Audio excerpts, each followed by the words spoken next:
Magandang umaga, Pilipinas! Good morning, Ricky Girl! You look so good this morning, As Pachi. usual, Grabe ito ang ang Mutual Admiration Society namin ni Ricky. You're so beautiful! Ayun na nga, dapat ganyan tayo tuwing umaga, di ba? Oo. Positive. Affirmation. Affirmations that you are so beautiful. Kung hindi nyo ma-affirm sa sarili nyo, maghanap po kayo ng kaibigan. Na mauuto. Pero hindi, bago nga tapas ang iyong Oo, buhok. kasi nga napakainit na dito sa inyong bansa. Ang init-init Fresh na fresh. Oy, pero talaga, no, it really helps pag maikli ang buhok mo pag summer. Kasi at least yung Talaga batok ba? mo, oo, nakahanginan. Kasi pag mahaba, pinapawisan. Parang hindi naman ako pinapawisan. Ay, Oo. pag kalbo, yun ang pinaka-presko. Ay, Yun pero ang di ba Di ba pinaka-presko. madirekta init? Masakit yata sa ulo, di ba? Hindi naman. Pero pag kunyari sa gabi, di ba, di mahangin kasi may cross-ventilation. Kinakabala si Obet. Or but it's a brand new week, a brand new Monday, o di ba, a brand new episode, everything is brand new. Diba? O, di ba? Pati buhok ni Patpi, brand new. new. Kaya Oo. batiin natin ang Ricky Girl, ang ating mga tagapakinig sa Radyo Agila 1062. Magandang umaga po sa inyong lahat, yung mga nanonood sa kanilang mga television set, Yan. sa kanilang iPad, sa kanilang cellphone, sa kanilang laptop. Good morning, o sa YouTube, o sa Facebook. Yeah, no. O samahan nyo kami ni Ricky Girl hanggang alas 10 ng umaga. At kaya nga, nag-i-intro na ako dahil may kwentong lakwatsera si Ricky Girl muli.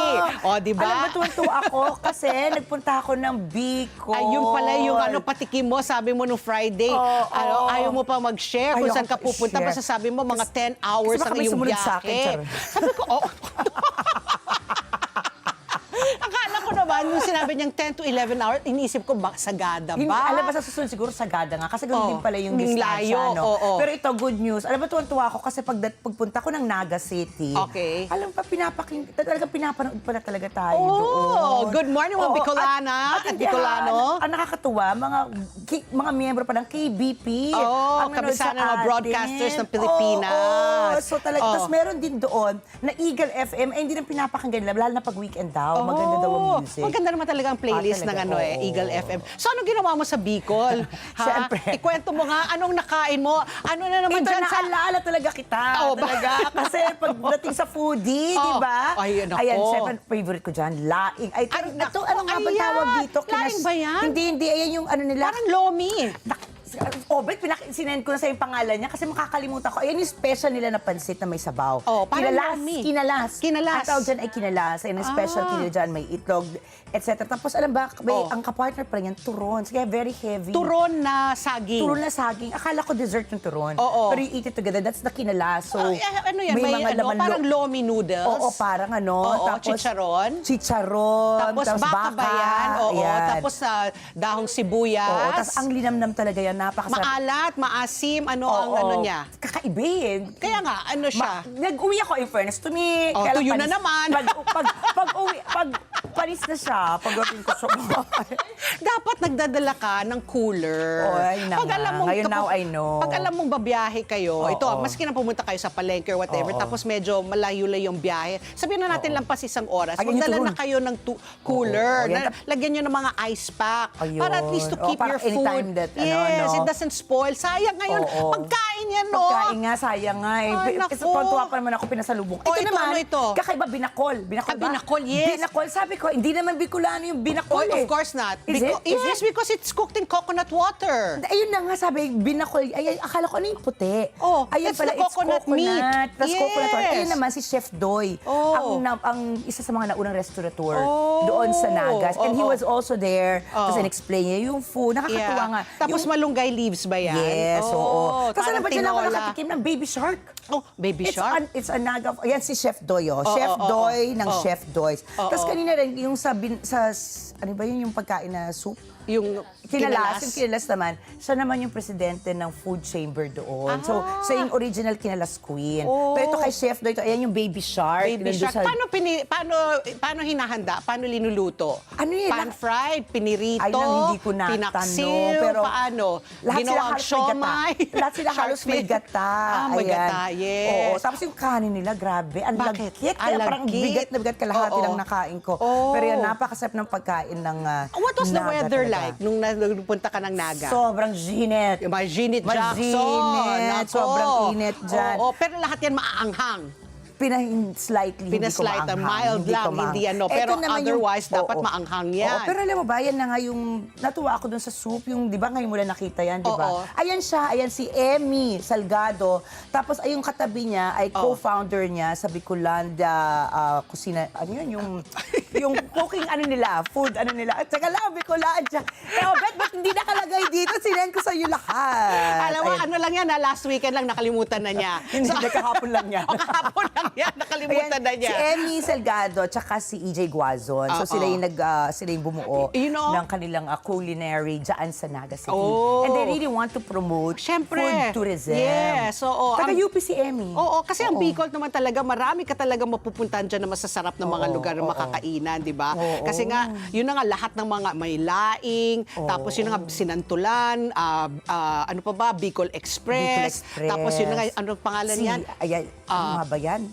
Kinalas. O tapos yung ano yung sabaw na ano yung ano tawag mo ano? Kaya mo, ako lang talaga. Binakol. Binakol. Oo. Binakol. Ayan siya. Oo. Ayan. So, ilang oras ang biyahe mo, Ricky girl? Sige nga, ikwento mo nga. Kasi gusto ko mag-road trip. Gusto mo mag-road trip. So, umabot ka ng ilang oras. Pwede naman mag-aeroplano para tipid sa oras, di ba? Tipid sa oras. Actually, kasi mahal na siya ng aeroplano. Mahal ang eroplano. Kasi nakadalawat kalahating full tank ako. So, umalis ka ng Friday After ng Mata ng Agila International. gabi. Oo. So, ano oras ka doon nakadating sa Naga? Alas 9 na. Alas 9 na umaga. Oo. Ano, dire-diretso o naghinto-hinto ka? Wala, isang beses lang huminto. Ah, Para okay. lang magkikita yung sunrise. Nako, Ayan. okay. So, Saturday, buong araw ka nandoon. Kailan ka bumalik ng Manila? Kahapon din. Kahapon din. Talagang ano, humahanap talaga siya ng sakit ng katawan talaga. At sabi ko, nasa bucket list ko na. Oo. Siguro 5 days, 3 Kung yan ang lakes. kaya ang bucket list mo, ang aking question sa'yo, bakit? Ikaw kasi hinawa mo ako na nunal sa paa. Hindi nunal. Sorry, singular ang nunal. Mga nunal. Pero okay, this weekend, dito ako sa Manila dahil excited Dahil ako ito na nga. Ito dahil sa Oo. Sunday, manonood ako ng ng Summer Blast! Ayun na, Ayan. countdown na natin ha. So, Monday, Tuesday, Wednesday, Thursday, Friday, Saturday. Nako, 6 na tulog na lang po. Summer na Blast na po dyan sa pinakamalaking arena sa buong mundo. Yes! Ang Philippine Arena. Ang katabi rin yan, yung Philippine Stadium. Nako, diba? kung libo-libo ang inaasahan pong dadalo po dyan dahil napakaganda po talaga ng guest line-up. Grabe. Diba? I'm so excited. Kaya yan lang ang makakapagpahinto sa akin dito sa Manila. yan. Ang panonood ng Summer Blast 2026. Oo. I'm so excited! Yes! Are you ready? Are you ready for it? Ano ba yung kanta yun? I'm so excited! And I just can't hide it! I wanna know! Lose control and I just...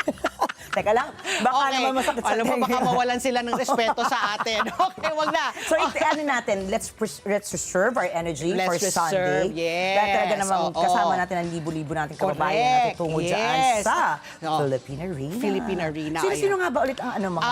Yung mga re-reveal na, alam ko, si Billy Crawford, isa sa mga host, kasama si Pia Guanyo, kasama si Tony Pet, at saka si Diana Meneses. Ayan na, Sugar Cane, Yun. Mayonnaise, Glock 9, Silent Sanctuary, Over October, Siyempre, Jumanji, Jumanji, Dilaw, sino pa yung mga Wow. pupunta dyan? Ay, naku, ito yung favorite ko, si Michael Pangilinan, Kel Pangilinan, and the Udawans. Ayan, di ba? Diba? Tapos, ayan, si Zack Tabudlo. Naku, usong-uso uso yan ng mga Gen Zers, yung mga Gen Z yan. hugot-hugot, di ba? Yung, ako, inaantok na ako, pero yung mga Nobita kasama. Kaya Grabe, talagang- padami na padami. Yes. Over October? Yes, over October. Ano ba yan? Over October sa Abril. Ano sarap ang tulog natin dalawa? Ay, masarap talaga tulog ko dahil nakapagpamasahe ako kagabi. Kaya sarap ang naman. sarap-sarap. So anyway, talagang kaabang-abang ang Summer Blast po. Sa linggo na po yan. Kaya po, tungo na po Anong tayo. oras mo sinasuggest magpunta dyan? Alam ko, hapon yan eh. Parang magbubukas yata ang mga gates na mga alas 2 ng hapon. Wow. Pero mag-umpisa yan siguro mga alas 4, alas 5. Hindi ko alam. Depende. Pero I'm sure meron siyang mga anunsyo po sa inyong mga distrito. Kaya abangan nyo po ang mga magiging anunsyo. Ako, excited na ako. ako dyan. Sasabay ako sa'yo. Okay, sige, sumabay ka talaga. Sasabay ako sa'yo para to make sure na nandito lang ako.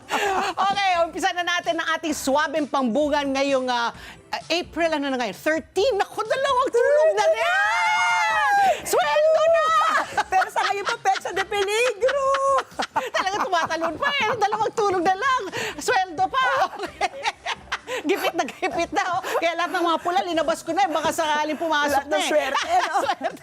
Okay, ito nga ating pang-swabbing pambungan. Ilang beses na nating nabalita po ang mission ng Artemis 2 ng NASA, di ba? Ayan, last week, yung splashdown. Yes, Di ba? oo. Safe and sound lahat ng mga astronaut at yung nag-iisang babae. Oo, thank Di ba? God. Oo. Pero ito, Ricky, alam mo talagang Pinoy all over the world and all over the universe. Universe.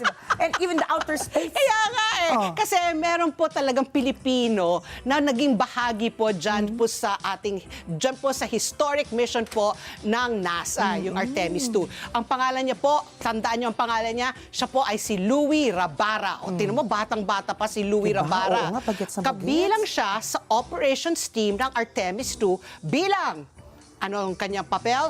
Data controller sa Jet Propulsion Laboratory. Wow. Whatever that means. Jet Propulsion Laboratory. Ayan po ha. Trabaho niya at ng kanyang team, i-monitor ang real-time data mula sa kalawakan from outer space habang nasa biyahe po ang spacecraft.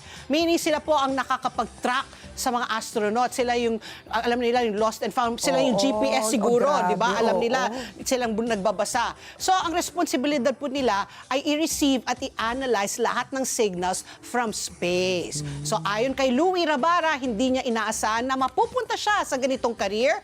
Pero, dahil po sa tiyaga at pag-grab ng mga opportunities, naging bahagi po siya ng isa sa pinaka-importanting space missions ngayon. So, congratulations po kay Louie Rabara. Naku, tinan mo, maski na paano, di ba nakaka-proud, maski na paano. And I'm sure even if they brought only 4 astronauts to outer space, nako, I'm sure thousands. Ang daming team yan. It takes a village to send a spacecraft to the moon. Tapos nakakatuwa nga, may Pinoy pa talaga na talagang nakaka-proud. importante yung papel niya. Yes, diba? Dapat marunong siya magbasa ng mga datos para mabigyan niya ng tamang impormasyon lahat ng mga kinakaukulan. Ang talino sigurong tao niya, para makapasok ka sa NASA program, Oo nga talaga. Kaya saludo po kami Saludo kami sa iyo, Louie Boy!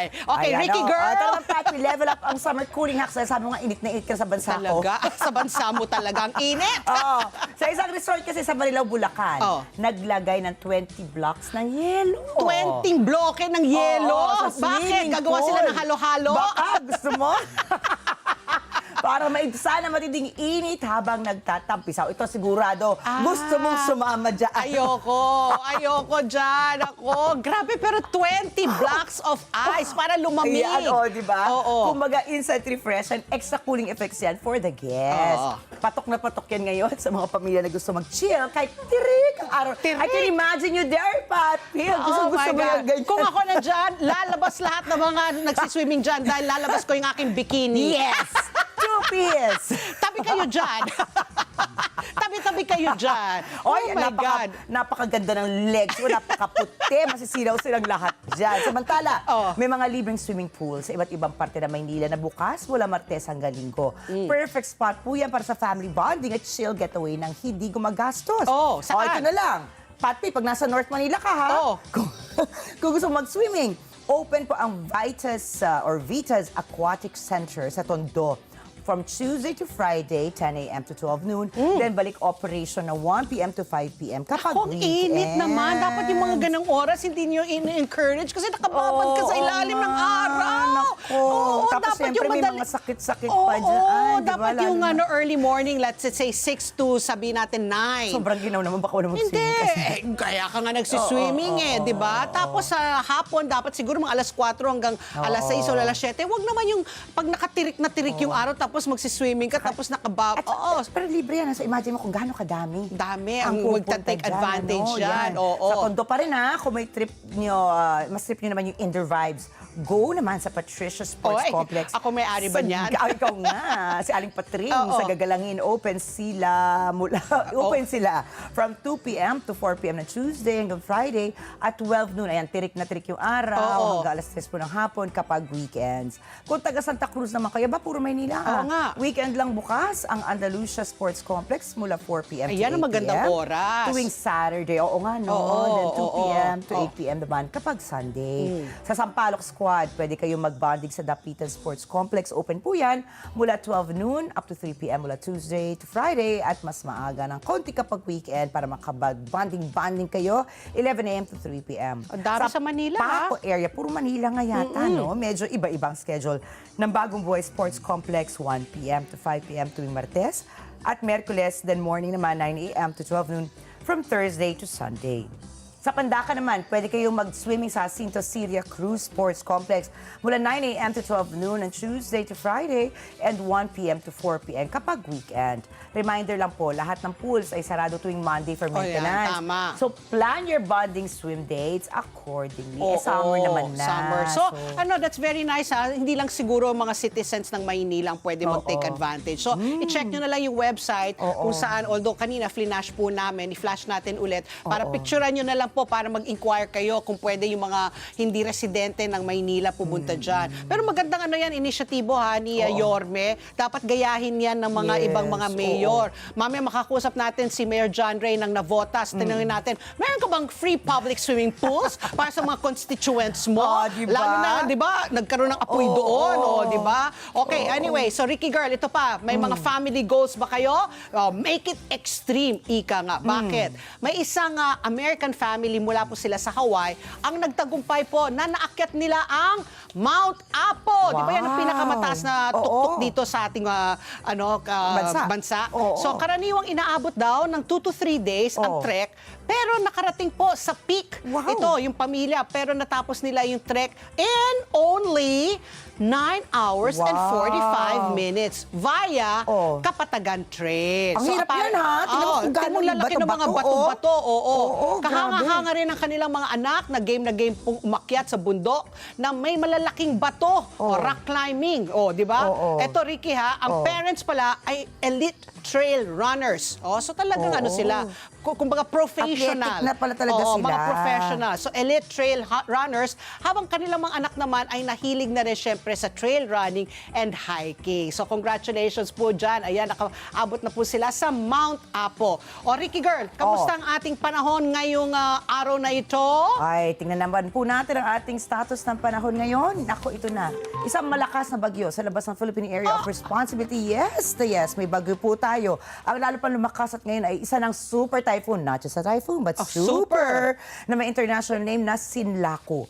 Batay sa pinakahuli monitoring ng Pag-asa, huling namata ng bagyo sa layong 2,580 kilometers silangan po ng Visayas. Taglay nito ang lakas ng hangin, umaabot sa 205 kilometers per hour malapit sa gitna at pagbugsong umaabot sa 185 kilometers per hour.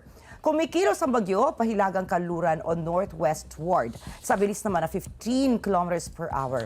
Ayon pa sa Pag-asa, lumiit ang posibilidad na pumasok ito sa PAR. Batay naman sa kasalukuyang galaw nito. Ayun naman pala. Samantala, nakakaapekto sa kasalukuyang lagay ng panahon ng bansa. Lalo na po dyan sa Northern Luzon, ang ridge ng high pressure area. Kaya asahan ang maaliwalas naman ng panahon. Ayun. Mararanasan po ang maximum temperature na 32.9 degrees Celsius mamayang alas 3 ng hapon. At lulubog ang araw mamayang 6:10 ng gabi. Ayan na palate na ng palate. Sana talaga maganda po ang ating panahon this weekend, lalo na sa Sunday dahil outdoors yon, Ricky Girl. Kaya wag naman Naku, talaga. maaliwala sana talaga yung panahon maaliwala dyan. sana talaga hindi dumating si Kaloy, di ba? Kasi talagang gate crasher siya, hindi siya invited. Pero alam mo naman dyan, yung naranasan natin sa mga events dyan sa Philippine Arena at saka sa Philippine Sports, di ba? Kahit umuulan, Go pa rin.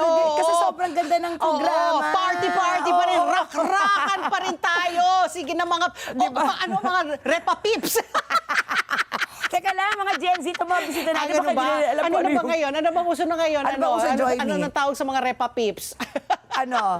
Tol. Tol. Tol. Oo nga, tol. Okay, tol. anyway, ito na. Magandang balita din. Palakpakan po tayo.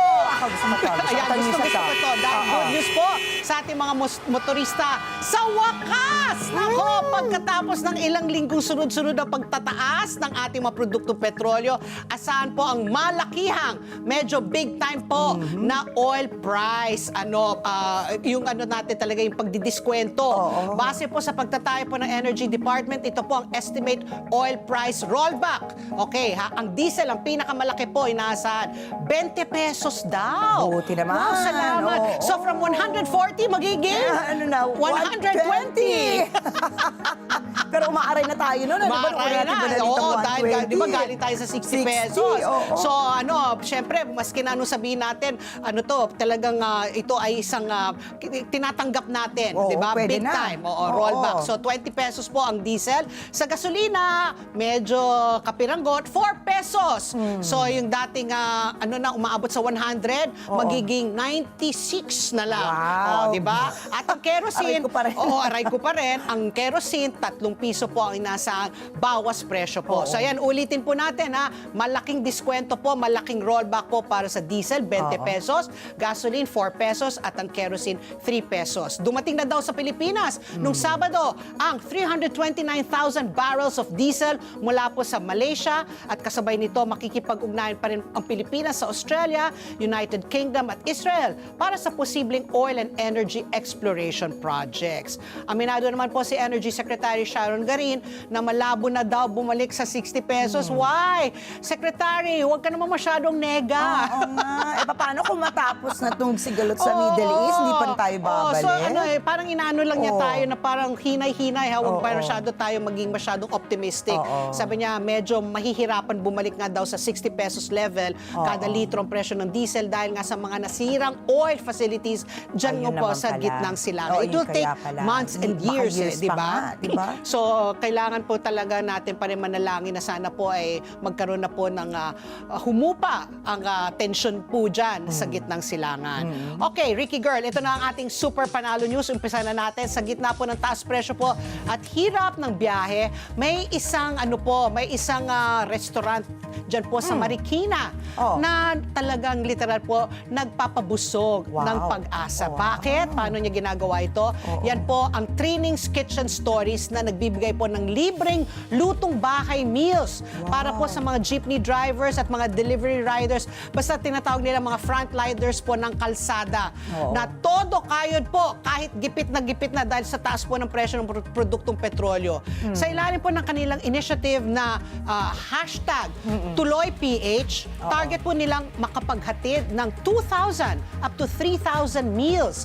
And so far, they've already reached 1,000 meals. Sa iloob lang yan po ng ilang araw. I saw this news item parang that day that they were being interviewed, nakapamigay na sila ng 300 packed meals Nakakatuwa sa naman mga jeepney ganyan. drivers, mga motorcycle riders. So at hindi siya yung tipid na pagkain Talagang busog. Busog, Oo. 'di ba? Tinipid yan hindi yan tinitipid. May pansit na loaded ng Ayun, gulay. tignan mo naman, di may ba? karne Kasi din, Kay karne. Oo. Hanggang sa mga ulam tulad po ng binagoongan. Oy, masarap yan. Gusto ko yan po. Pochero. Ay, gusto ko rin yan. di ba? Ang kanilang pinamimigay. Hindi lang basta-basta, Hindi no? basta-basta kasi yung namumuno niya ng tulong PH, chef siya. Yun na nga, yung Trainings Kitchen. Diyan siya nagluluto. So may pangyayari daw na hindi daw nila malilimutan. Kaya kasi daw may isang tsuper ang nagsabi sa kanila na napadaan lang at sinabi niya wala pa daw siyang nakakain. Hapon na yon. So parang ngayon, siguro na ano sila na bila silang Nakonsensya ba? hindi man Hindi nakonsensya. nakonsensya? Siguro sabi nila, nako, ito nga ang ating mga frontliners sa kalsada. Naghihirap, nagkakayon para sa hanap buhay. So kung kaya, di ba? Bakit hindi? So, Magluto sila. Nakikita siguro na daming tira-tira din sa kusina Oo. kapag halimbawa may customers sila. Oo, no? pwede. Hindi na lang, At saka marami po dyan ang nagdo-donate. So sabi nga nitong Trainings Kitchen, they will do it for as long as their resources can Kaya. afford it, di ba? So sabi ko nga kay Obet, kung meron tayong number, kung may mga gusto mag-donate ng mga ingredients, gulay yan, or karne, or whatever, ayan, para po makapag-reach out po dyan. So tulong-tulong po, ayan, may Ayun FB na. page, Trainings Kitchen Stories sa Marikina City po. Ayan po, kung kayo po gusto, kunyari, meron kayong mga sako ng bigas na gusto nyong i-donate, di ba? O ipamigay nyo na Ay, po ba, dyan. gulay-gulay, Gulay-gulay, di ba? Oo. correct. So sana po talaga yung Trainings Kitchen, marami pang gumaya po sa inyo at tulungan po ang ating mga mga kapatid na nangangailangan po talaga ng tulong. Oo. Ngayon po sa gitna po tayo ng isang krisis. At saka halimbawa, di ba, parang yung mga halimbawa, yung sa atin, yung malit natin paraan. Ako, i-share ko lang ha, kasi ginawa ko ito noong una ng pandemya. Oo. Mahilig kasi ako sa delivery sa bahay, Oo. di ba? Meron ako doon sa labas Oo. lang ng ano ko, Ng bahay. gate ko. Oo. Alam mo yun yung tubig, Oo, bottled water. Oo. Para Kasi help yourself. Oo, help yourself. Yes. Pero nakalagay talaga doon for Grab Oo, Grab Grab drivers drivers lang. only. Oo, kasi hindi Oo. naman ako yun lang ang ano ko, nagde-deliver sa akin. Tapos may mga biskwit din ako. Lalo, Oh, yan. pag halimbawa, busog ako dito sa ate, kasi lagi ako pinapadala ng mga biskwit, Oo, di ba? oo. Medyo ilalagay ko Correct, doon. oo. Ayan. Iba dapat kukuha ka lang ng sapat. Yun na nga, Huwag mo namang oo. angkanin lahat. Oo. Di ba? Yung mga libreng mga pantry, mga iba, minsan talaga dose-dosena ng itlog. Tanda mo ng pandemya, di ba? Yung babae. Correct, oo. Di ba? Dosena, yung kulang na lang kunin na yung buong tray. Huwag naman tayong ganun. Dapat kunin lang natin yung sapat para sa atin. Kasi may mga iba rin nangangailangan. O, Ricky ayan. Girl, ano pa yung O, ito storya lang, mo? Papi. Hindi lang sa Marikina may palibreng pagkain para sa ating mga tsuper. Dahil bukas po ang DSWD, walang gutom kitchen sa Pasay para magbigay ng libreng almusal, tanghalian, every Wow. day. Look at that. Oo. Mapupuntahan yan sa Nasdaqi Building, FB Harrison Street sa Pasay City. Kung wala pa kayong almusal, punta lamang mula 6 a.m. until 10 a.m. Para kanino, sa tsuper lang ba? Hindi, lahat. Open to all. Okay. Oo. At para naman sa pananghalian, magsisimula ang lunch ng 11 a.m. onwards. Layunin po nito na makatulong sa gastusin at siguraduhin may lakas ang mga tsuper sa biyahe. Lalo na sa matinding init at taas ng presyo ng langis ngayon. Nakita ko kanina yung lunch na galunggong. Ay, di ba ang mahal ng galunggong Oo, na galunggong, ngayon? Di ba? munggo. Ayan. May pansit at Ay, saka ang favorite ko, white pansit bread. gisado. O, di ba? Paborito ko yan. Alam mo, yung mga ganyan, kung talaga tayo kapos sa budget, may mga programa naman ng ating gobyerno na like that, no? Libreng sakay, libreng pagkain. So, alamin na lang natin kung saan para kung kaya natin pumunta doon at kumbaga take advantage of it, why not, di ba? Okay, Ricky, ito pa. Samantala po, ang ating lechon diva, nako friend ko ito. Walang iba ko hindi si Dedet De La Fuente. Nag-level up na Ano naman. si Claire De La Fuente? Ay, parang walang relation yata. I don't think Kasi so. di ba foodie din si Claire, Claire dati, ba? di ba? Oo. Anyway, ito si Dedet, she's called the Lechon Diva. Siya po ay nakipag-collaborate sa isang sikat na restaurant dyan po sa Singapore, ang Red House Seafood Restaurant at the Grand Copthorne Waterfront Hotel. O, di ba? Oh, wow. Para ito sa pagdiriwang po ng 50th anniversary po ng restaurant. At perfect timing din para sa Filipino Food Month. Yes. Ang highlight po ng collaboration na yan ay ang fresh prawn kerabu. Wow! Crab meat and uberico pork lumpia. Nako! Uberico pork. Uberico pa, Wow. di ba, Lynn? Oo. Seafood sinigang with a twist. At syempre, ang star ng celebration ay ang lechon na may crab fat Wow. rice stuffing.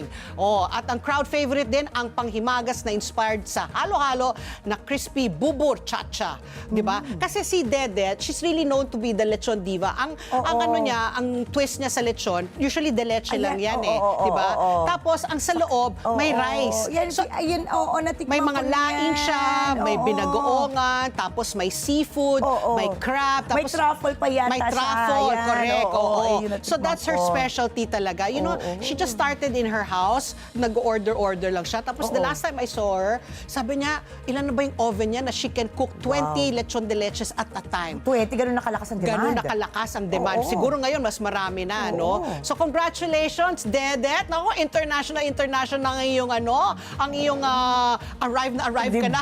Di ba? Yan. Baka naman, Dedet, matikman namin dito. Oo, ayan si Dedet De La Fuente, the Lechon Diva. Congratulations. Okay. Ay, alam mo ba, talagang April is the food month. Food month At nga mabawi daw. ako, sinista ko na, paano kong makalimutan. Culinaria Bicolandia. Kaya ka yung nagpunta.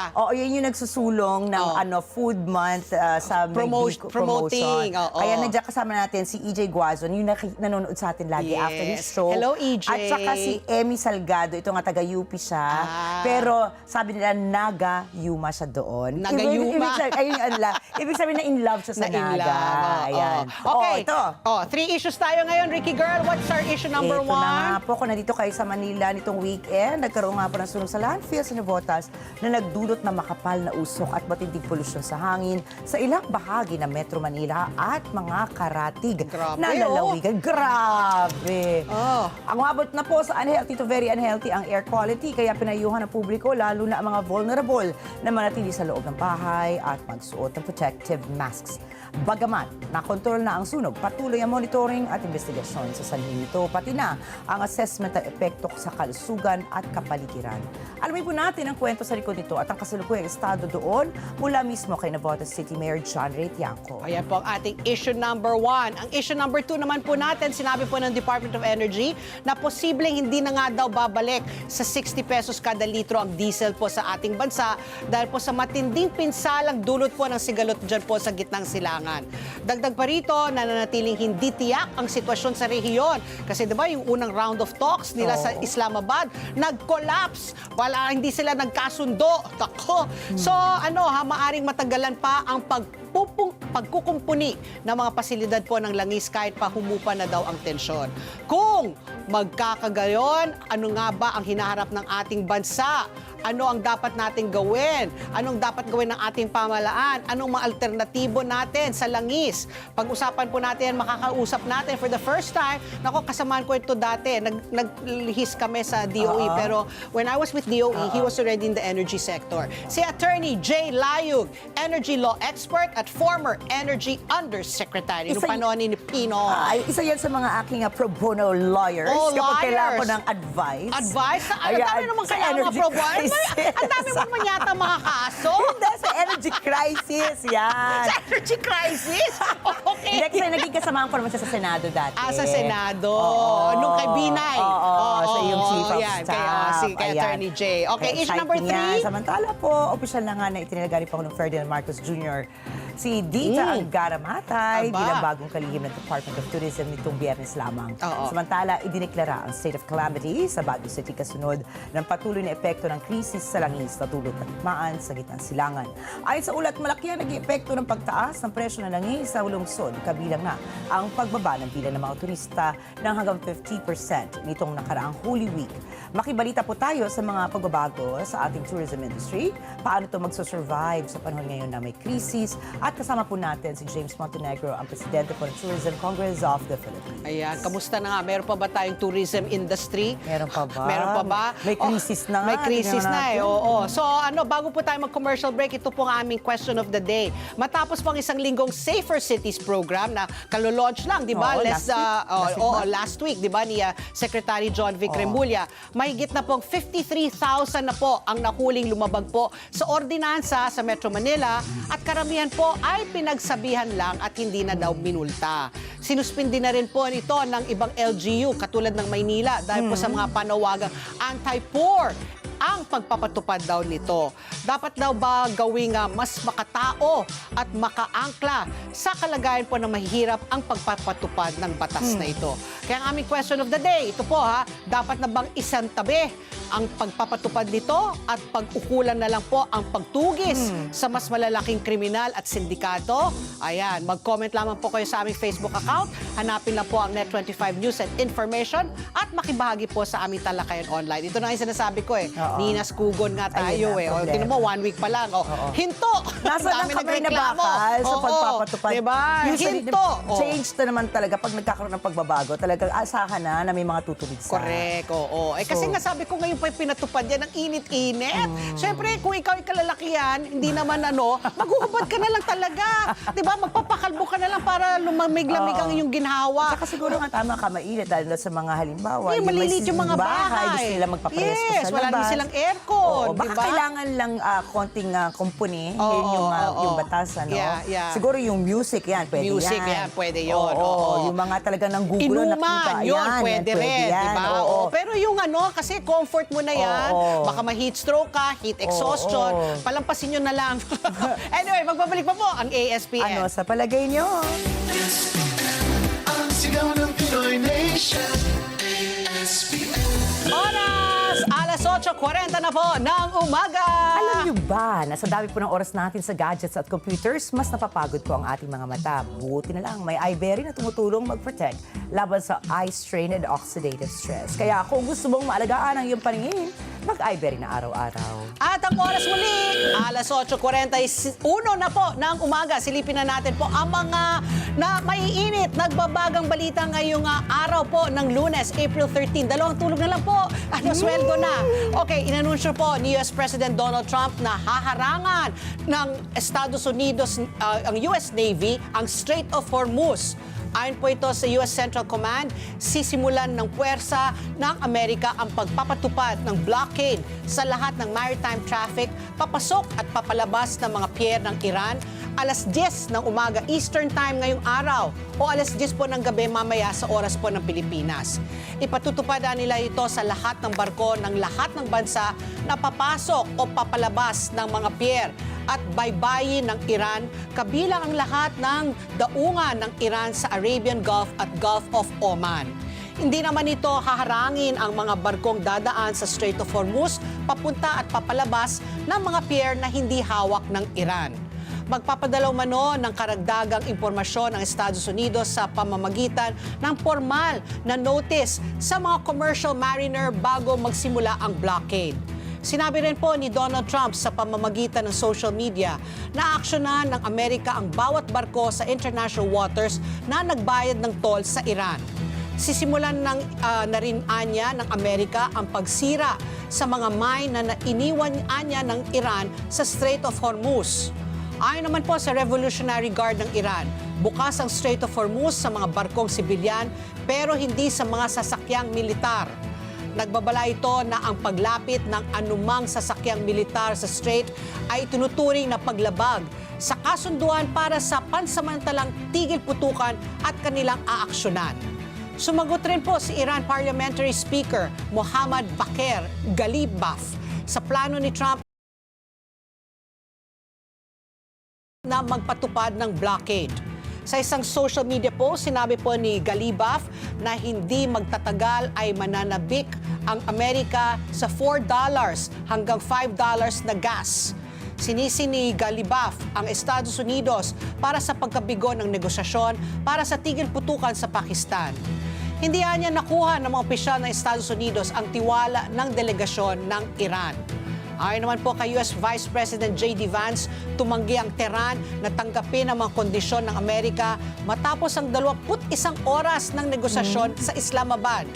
Idinagdag ni Vance na mas masamang balita ito para sa Iran kaysa sa Amerika. Sinabi rin po ni J.D. Vance na nais ng Estados Unidos na makakita ng mas mabigat na pangako mula sa Tehran na hindi ito gagawa ng mga armas nuklear. So ako nalungkot ako nung nabasa ko ito, no, 'di ba, na nag-collapse yung kanilang negotiation after 21 hours.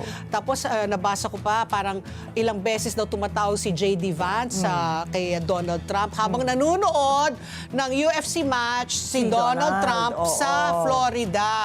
'Di ba? So, sana, apparently, parang pinapatupad pa rin yung 2-week ceasefire. Pero yun nga, may blockade na ginagawa ang Estados Unidos. So, tingnan natin, nag-anunsyo na tayo na may bawas presyo sa produktong petrolyo. Baka itong linggo lang ito, baka next week, balik na naman. So, patuloy pa rin po tayong manalangin po talaga na Ito pang si magkaayos-ayos. Tatay Donald. Labas na naman siya ng maanghang na salita. Correct, oo. Talaga parang sinusundot niya, no? Oo. Siguro na-istorbo kasi siya sa panonood ng UFC kasi fan siya.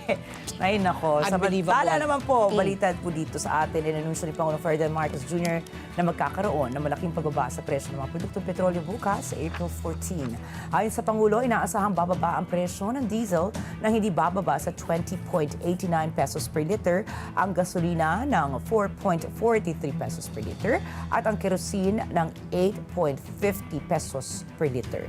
Aminado po si Pangulo Marcos na hindi pa sapat ang rollback na ito para matugunan ng lubusan ang bigat ng paglaki ng mga gastos.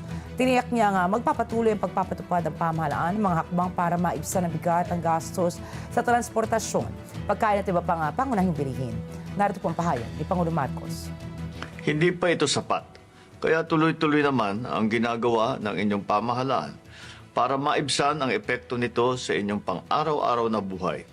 Hindi po tayo titigil hanggat hindi natin napababa ang gasto sa biyahe, sa pagkain at sa kabuuang pamumuhay ng ating mga kababayan. Sa mga susunod na araw at linggo, may aanunsya po ko na mga dagdag na hakbang at tulong mula sa gobyerno. Hindi nating hahayaang mapabayaan ang bawat Pilipino sa gitna ng mga hamong ito. Kaya tuloy-tuloy ang trabaho ng pamahalaan nang may maramdaman na ginhawa ang bawat pamilya. At yan ang tinututukan namin araw-araw.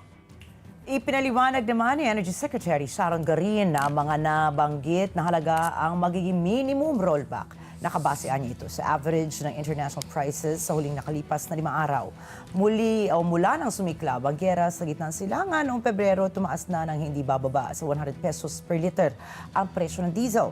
Lumampas naman ng 50 pesos per liter ang pagtaas ng presyo ng gasolina at mahigit 80 pesos naman para sa kerosene. Ay, nako, sana tuloy-tuloy na ang pagbaba. Huwag na tayong umasa na tumaas pa yan. Stay diba? positive. Oo, Malay mo stay naman. positive. Oo. At ang oras, alas 8:47 na po ng umaga sa aming pagbabalik. Ayan na po, makakausap po natin ang napakapogi ng mayor po ng Navotas, si Mayor John Ray Tiangco. Pag-usapan natin yung sunog na nangyari dyan sa landfill. Sa pagbabalik po ng ASPN. Ano sa palagay niyo?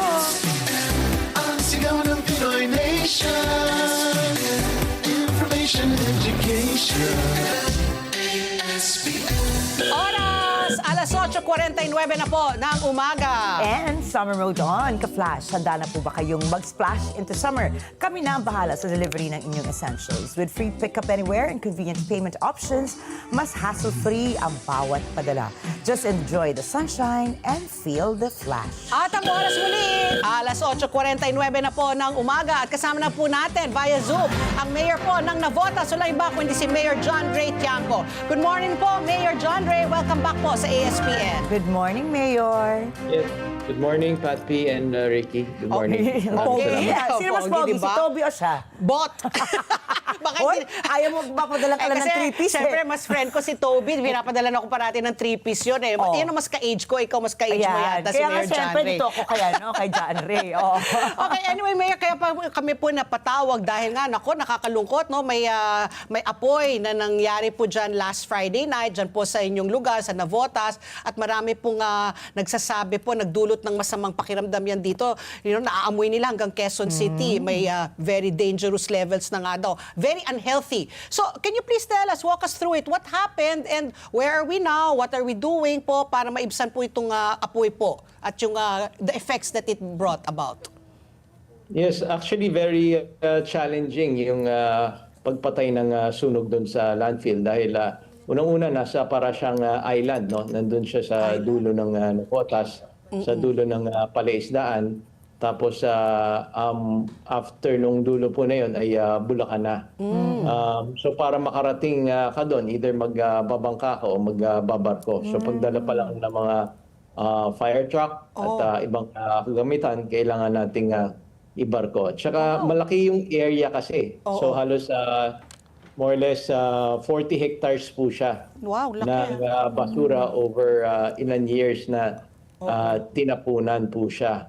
Okay, at just to clarify po, sarado na po yung landfill. Wala na pong nagtatapon ng basura po dyan. Natapos yung kanilang franchise noong August 28, 2025. But even before that, 2 years prior, nag-inform na po tayo noong May 2023 na hindi na natin i-extend po yan para makapag-plano nung safe closure plan pag natapos to.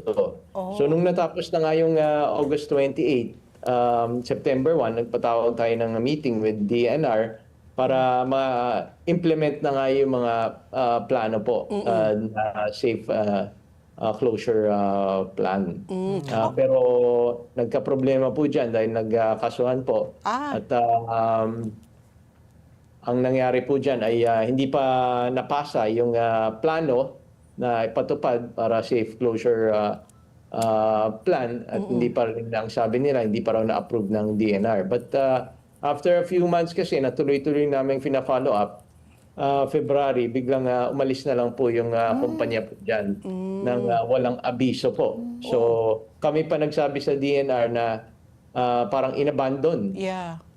So nagpa-meeting kami nung araw rin, emergency meeting, at inamin naman po na inabandon at formally sumulat sila na inabandon nga kasi nga doon sa kaso. Pero ganun pa man, syempre nandiyan na yan, ginagawa natin ang lahat ng ating makakaya, kasama yung iba't ibang ahensya. So yung Air Force po, ilang araw na nagpapalipad ng chopper para magbagsak ng tubig. Pero hindi to simpleng yung fire na yung parang sa building eh. Dahil napakalalim po nito at yun nga, layers ng basura po siya. So yung nasusunog actually, yung nasa ilalim.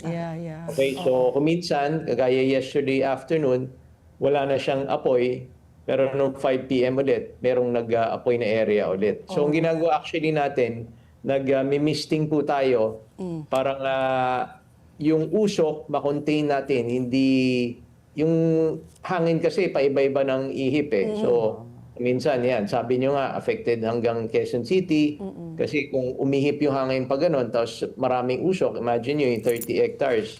Well, actually, hindi naman yung buo yung naususunog, ilang parts, ma-affect talaga yung air quality. So, yan yung concern po natin. So, kami dito sa ating lungsod, tuloy-tuloy yung pag-announce po natin ng air quality index po para to inform the citizens na lalong-lalo na dun sa mga sensitive or dun sa mga senior citizen, may mga problema sa respiratory.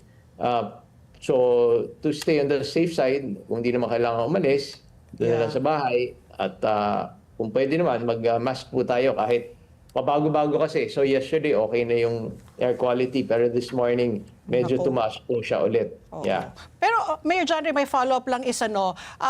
Alam na ba kung ano nangyari? Ano yung naging sanhi po ng pagkasunog po dyan? Well, rubbish fire po yan dahil maraming plastic tapos mainit po. Ayun.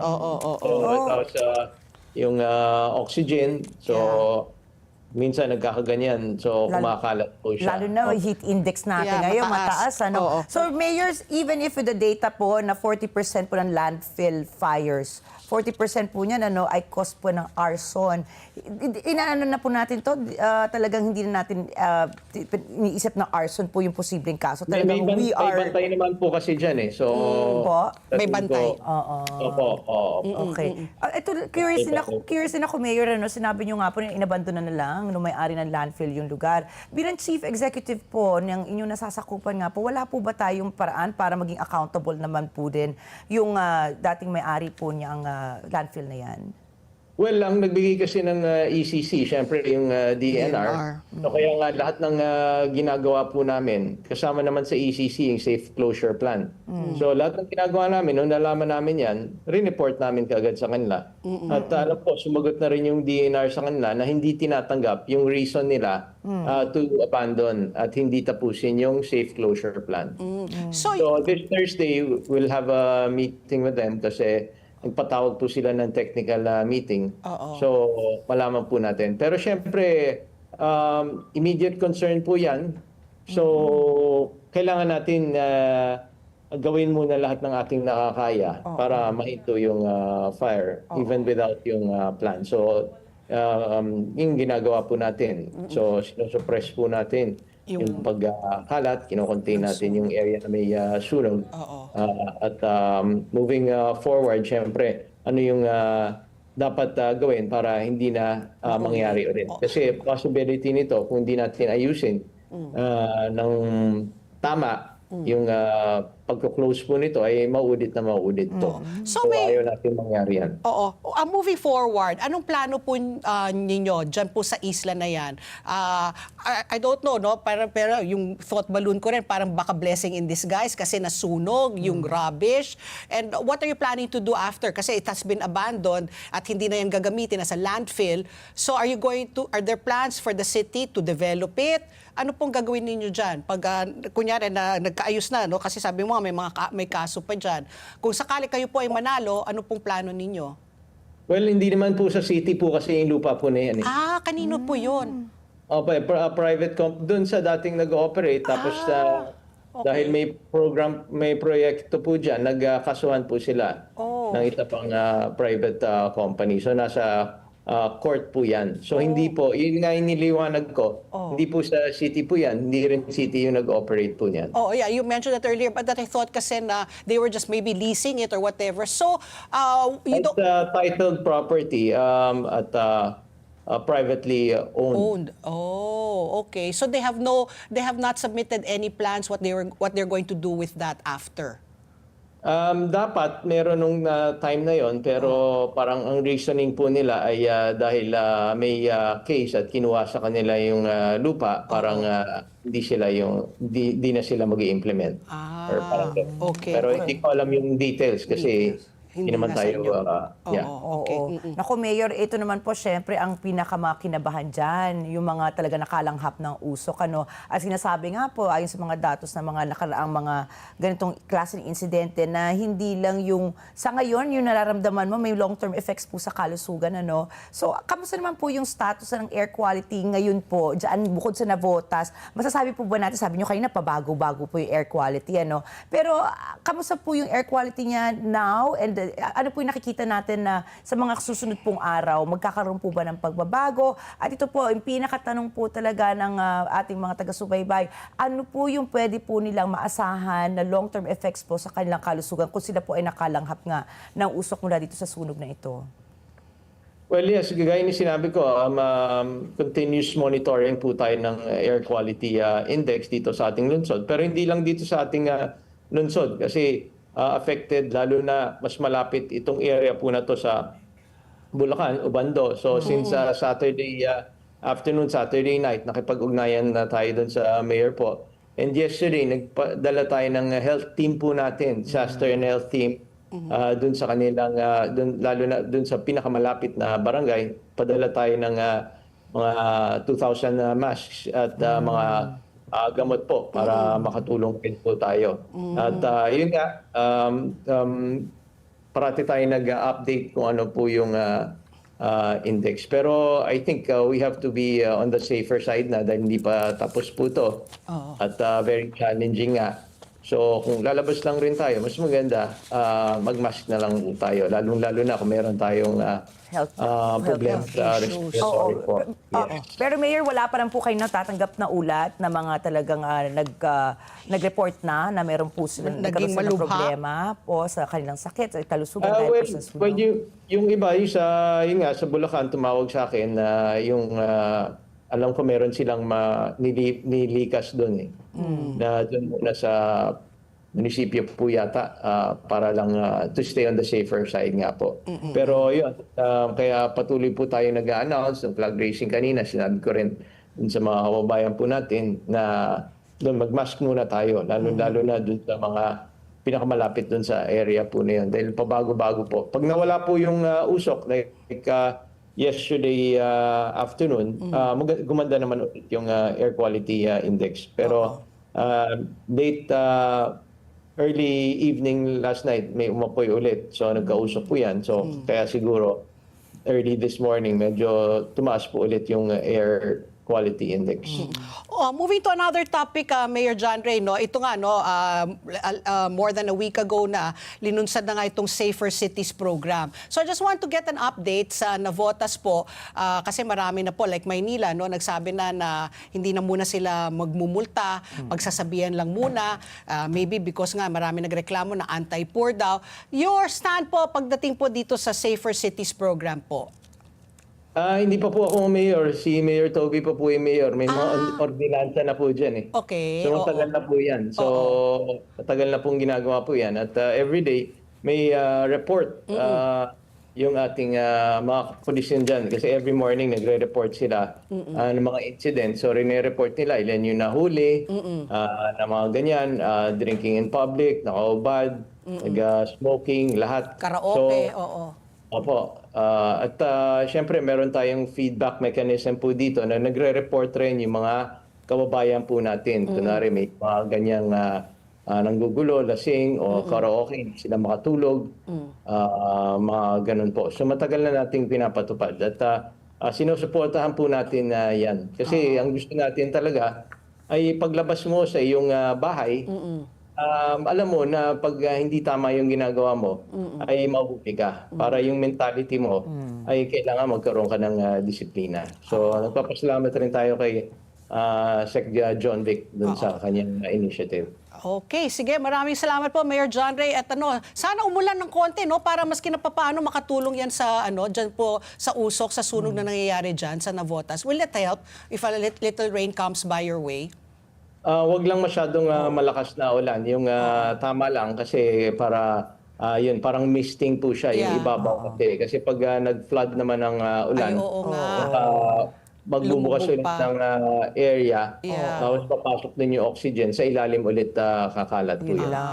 Okay. Naku, ingat po kayo, Ingat po, Mayor John Ray. And maraming salamat sa serbisyo. Keep us posted po. Maraming salamat uli. Thank Thank you, you. Mayor. Thank you. Bye-bye, Mayor John Ray Tiangco po ng Navotas City. At ang oras, alas 9:03 na po ng umaga. Bilang mga Pilipino, masipag tayo, matiisin at inuuna natin ang ating pamilya. Ngunit sa dami po ng ating responsibilidad, madalas nakakalimutan nating alagaan ang ating sariling kalusugan. Tandaan po natin, ang malakas na katawan ay mahalaga upang patuloy tayo makapagtrabaho, makapag-alaga ng pamilya at ma-enjoy ang buhay. Ang King's Herbal Plus ay isang all-natural food supplement na may 80 powerful ingredients mula po sa herbs, fruits, and vegetables for men and women na tumutulong po sa overall wellness at vitality ng katawan. At bilang pasasalamat sa inyong patuloy na suporta, may 1 milyong pasasalamat promo ang King's Herbal Plus, kung saan maaari kayong manalo ng hanggang 500,000 pesos in cash. Mabibili po ang King's Herbal Plus sa Mercury Drug, Watson's, South Star Drug, Rose Pharmacy at iba pang leading drugstores nationwide. King's Herbal Plus, balik lakas, balik sigla, hatid ay pag-asa at saya. At ang oras muli, alas 9:04 na po ng umaga. Sa aming pagbabalik, makakausap naman po natin si Attorney Jay Layog. Siya po isang energy law expert at former energy undersecretary sa pagbabalik po ng ASPN. Ano sa palagay niyo? Ang sigaw ng Pinoy Nation.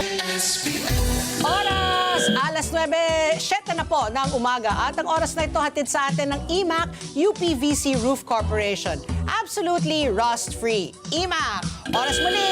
Alas 9:07 na po ng umaga at kasama na natin via Zoom si Attorney Jay Layog. Isa po siyang energy law expert at former energy undersecretary po sa panahon po ni Pinoy. Magandang umaga po, Attorney Jay. Welcome po sa ASPN. Good morning, attorney. Magandang umaga. Good morning, Pat. Good morning, Ricky. Magandang umaga po sa inyong mga fans at mga nanonood. Fans. Wow, mga lalaki lang ang aming mga fans. Hindi, joke lang. But Attorney Jay, seriously, no, napatawag kami. Sabi ko nga kay Ricky, medyo mahirap pag-usapan ng energy kasi nga maselamut, di ba? Mateknikal. Mateknikal. Oo. Oo. But because of you being a law expert, hopefully you can help us understand better and easier, no, para maintindihan natin yung kalagayan natin. So umpisahan po natin sa talagang kumbaga marami na po nag-aaray yung presyo po ng ating mga produktong petrolyo. Kanina inanunsya na namin malaki ang rollback sa diesel, no, 20 pesos po mahigit. Sa gasolina 4 na piso, tapos sa kerosene po baka 8 piso. So do you see this already? Ito ba yung trend? Sabi ko nga baka this week lang, next week tumaas ulit dahil nag-collapse yung yung usapan, no, ng Estados Unidos at ng Iran. Ano nakikita mo, Attorney Jay, dito sa trend na po, tomorrow po, yung rollback? Maasahan ba natin tuloy-tuloy o wait and see pa rin? Well, wait and see pa din po tayo. No? Yung paggalaw po bukas is a reflection of the market prices last week. Yung last week, kung maalala nyo, nag-anunsyo ang Iran and US na ceasefire. Yes. No? And immediately, the market reacted positively and oil prices went down to less than $100 no, per barrel. No? So, what we are reflecting tomorrow is yung presyo po ng langis last week. Oo. So, for next week, bantayan ho natin ulit. Nang nakakalungkot, today, you saw the announcement of the US. Yeah. Siya na mismo magbablockade, Black, no? yes. Oo, di ba? No? And immediately, I saw the trading of oil today, this morning. It's above $100 again, no? So, talagang problema natin, we are at the mercy of all these other countries. Now, that's why I've been pushing for us to wean away from oil, no? And let's convert our transport system to more electric basis. Okay, so attorney, no, we are expecting already na siguro yung 90 pesos and above, ay na po yung new normal natin. Wala na talagang pag-asang mag-roll back into 60 pesos like it was before. Kahit po halimbawa, siguro, sabi ko nga this Monday, I want to be optimistic, na malay nyo talagang magkaroon parang katapusan. Matatapos na rin eventually itong girian sa gitnang silangan.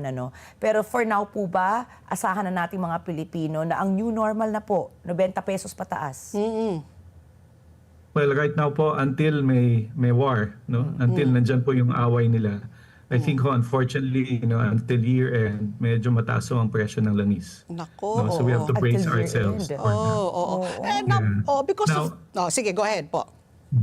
Well, now we have a bigger problem kung yung US sila mismo ang magbablockade ng Hormuz. Nako, oo. No? So now it becomes a problem of supply, right? So kailangan ho talaga wag na tayo umasa sa langis. Ay, nako. Talagang say no Okay. na. I was going to ask Attorney J, baka you can help me understand this better. No? Kasi alam naman natin that the oil industry is deregulated. Ibig sabihin, hindi po mandato sa mga oil companies na to be transparent. No? Pwede na itago yung mga kita-kitaan nila. But because of this crisis ngayon, may malaking panawagan na dapat i-regulate na, dapat maging mas transparent ang ating mga oil companies at marami nagtatanong, bakit ang laki ng tinaas more than 100%? Yung mga ibang mga bansa, 15%, 20%, alam naman natin, mga iba, baka may subsidiya.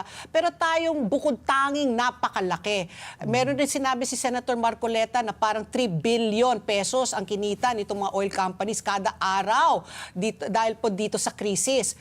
So, Attorney J, help us understand, bakit nga ba naging napakataas ng presyo ng ating mga produktong petrolyo kumpara po sa mga ibang mga bansa? Well, madaming factors yan, Pat. No? Number one, yung ating, unfortunately, our peso-dollar exchange rate masyadong mataas, no? 60 pesos. Nung panahon ko in 2011, nung sumipa yung presyo din, beyond $100, ang exchange rate natin 44 pesos lang. No? Back in 2011. So, there lies one big difference, no? Your foreign peso exchange rate, no? Yeah. Number two, as we said, hindi naman natin nire-regulate ang price, no? And even the profit, no? Because that's where we came from. Nanggaling po tayo dyan before RA 8479. Dati ho, subsidized ng pamahalaan yung presyo ng langis. No, but it reached the point na hindi na kaya ng pamahalaan, masyado na mabigat, no, sa funds natin.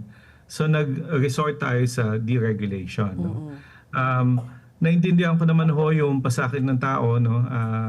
But again, 2011 pa lang sinusulong ko na kasi umiwas na tayo sa paggamit ng langis. No?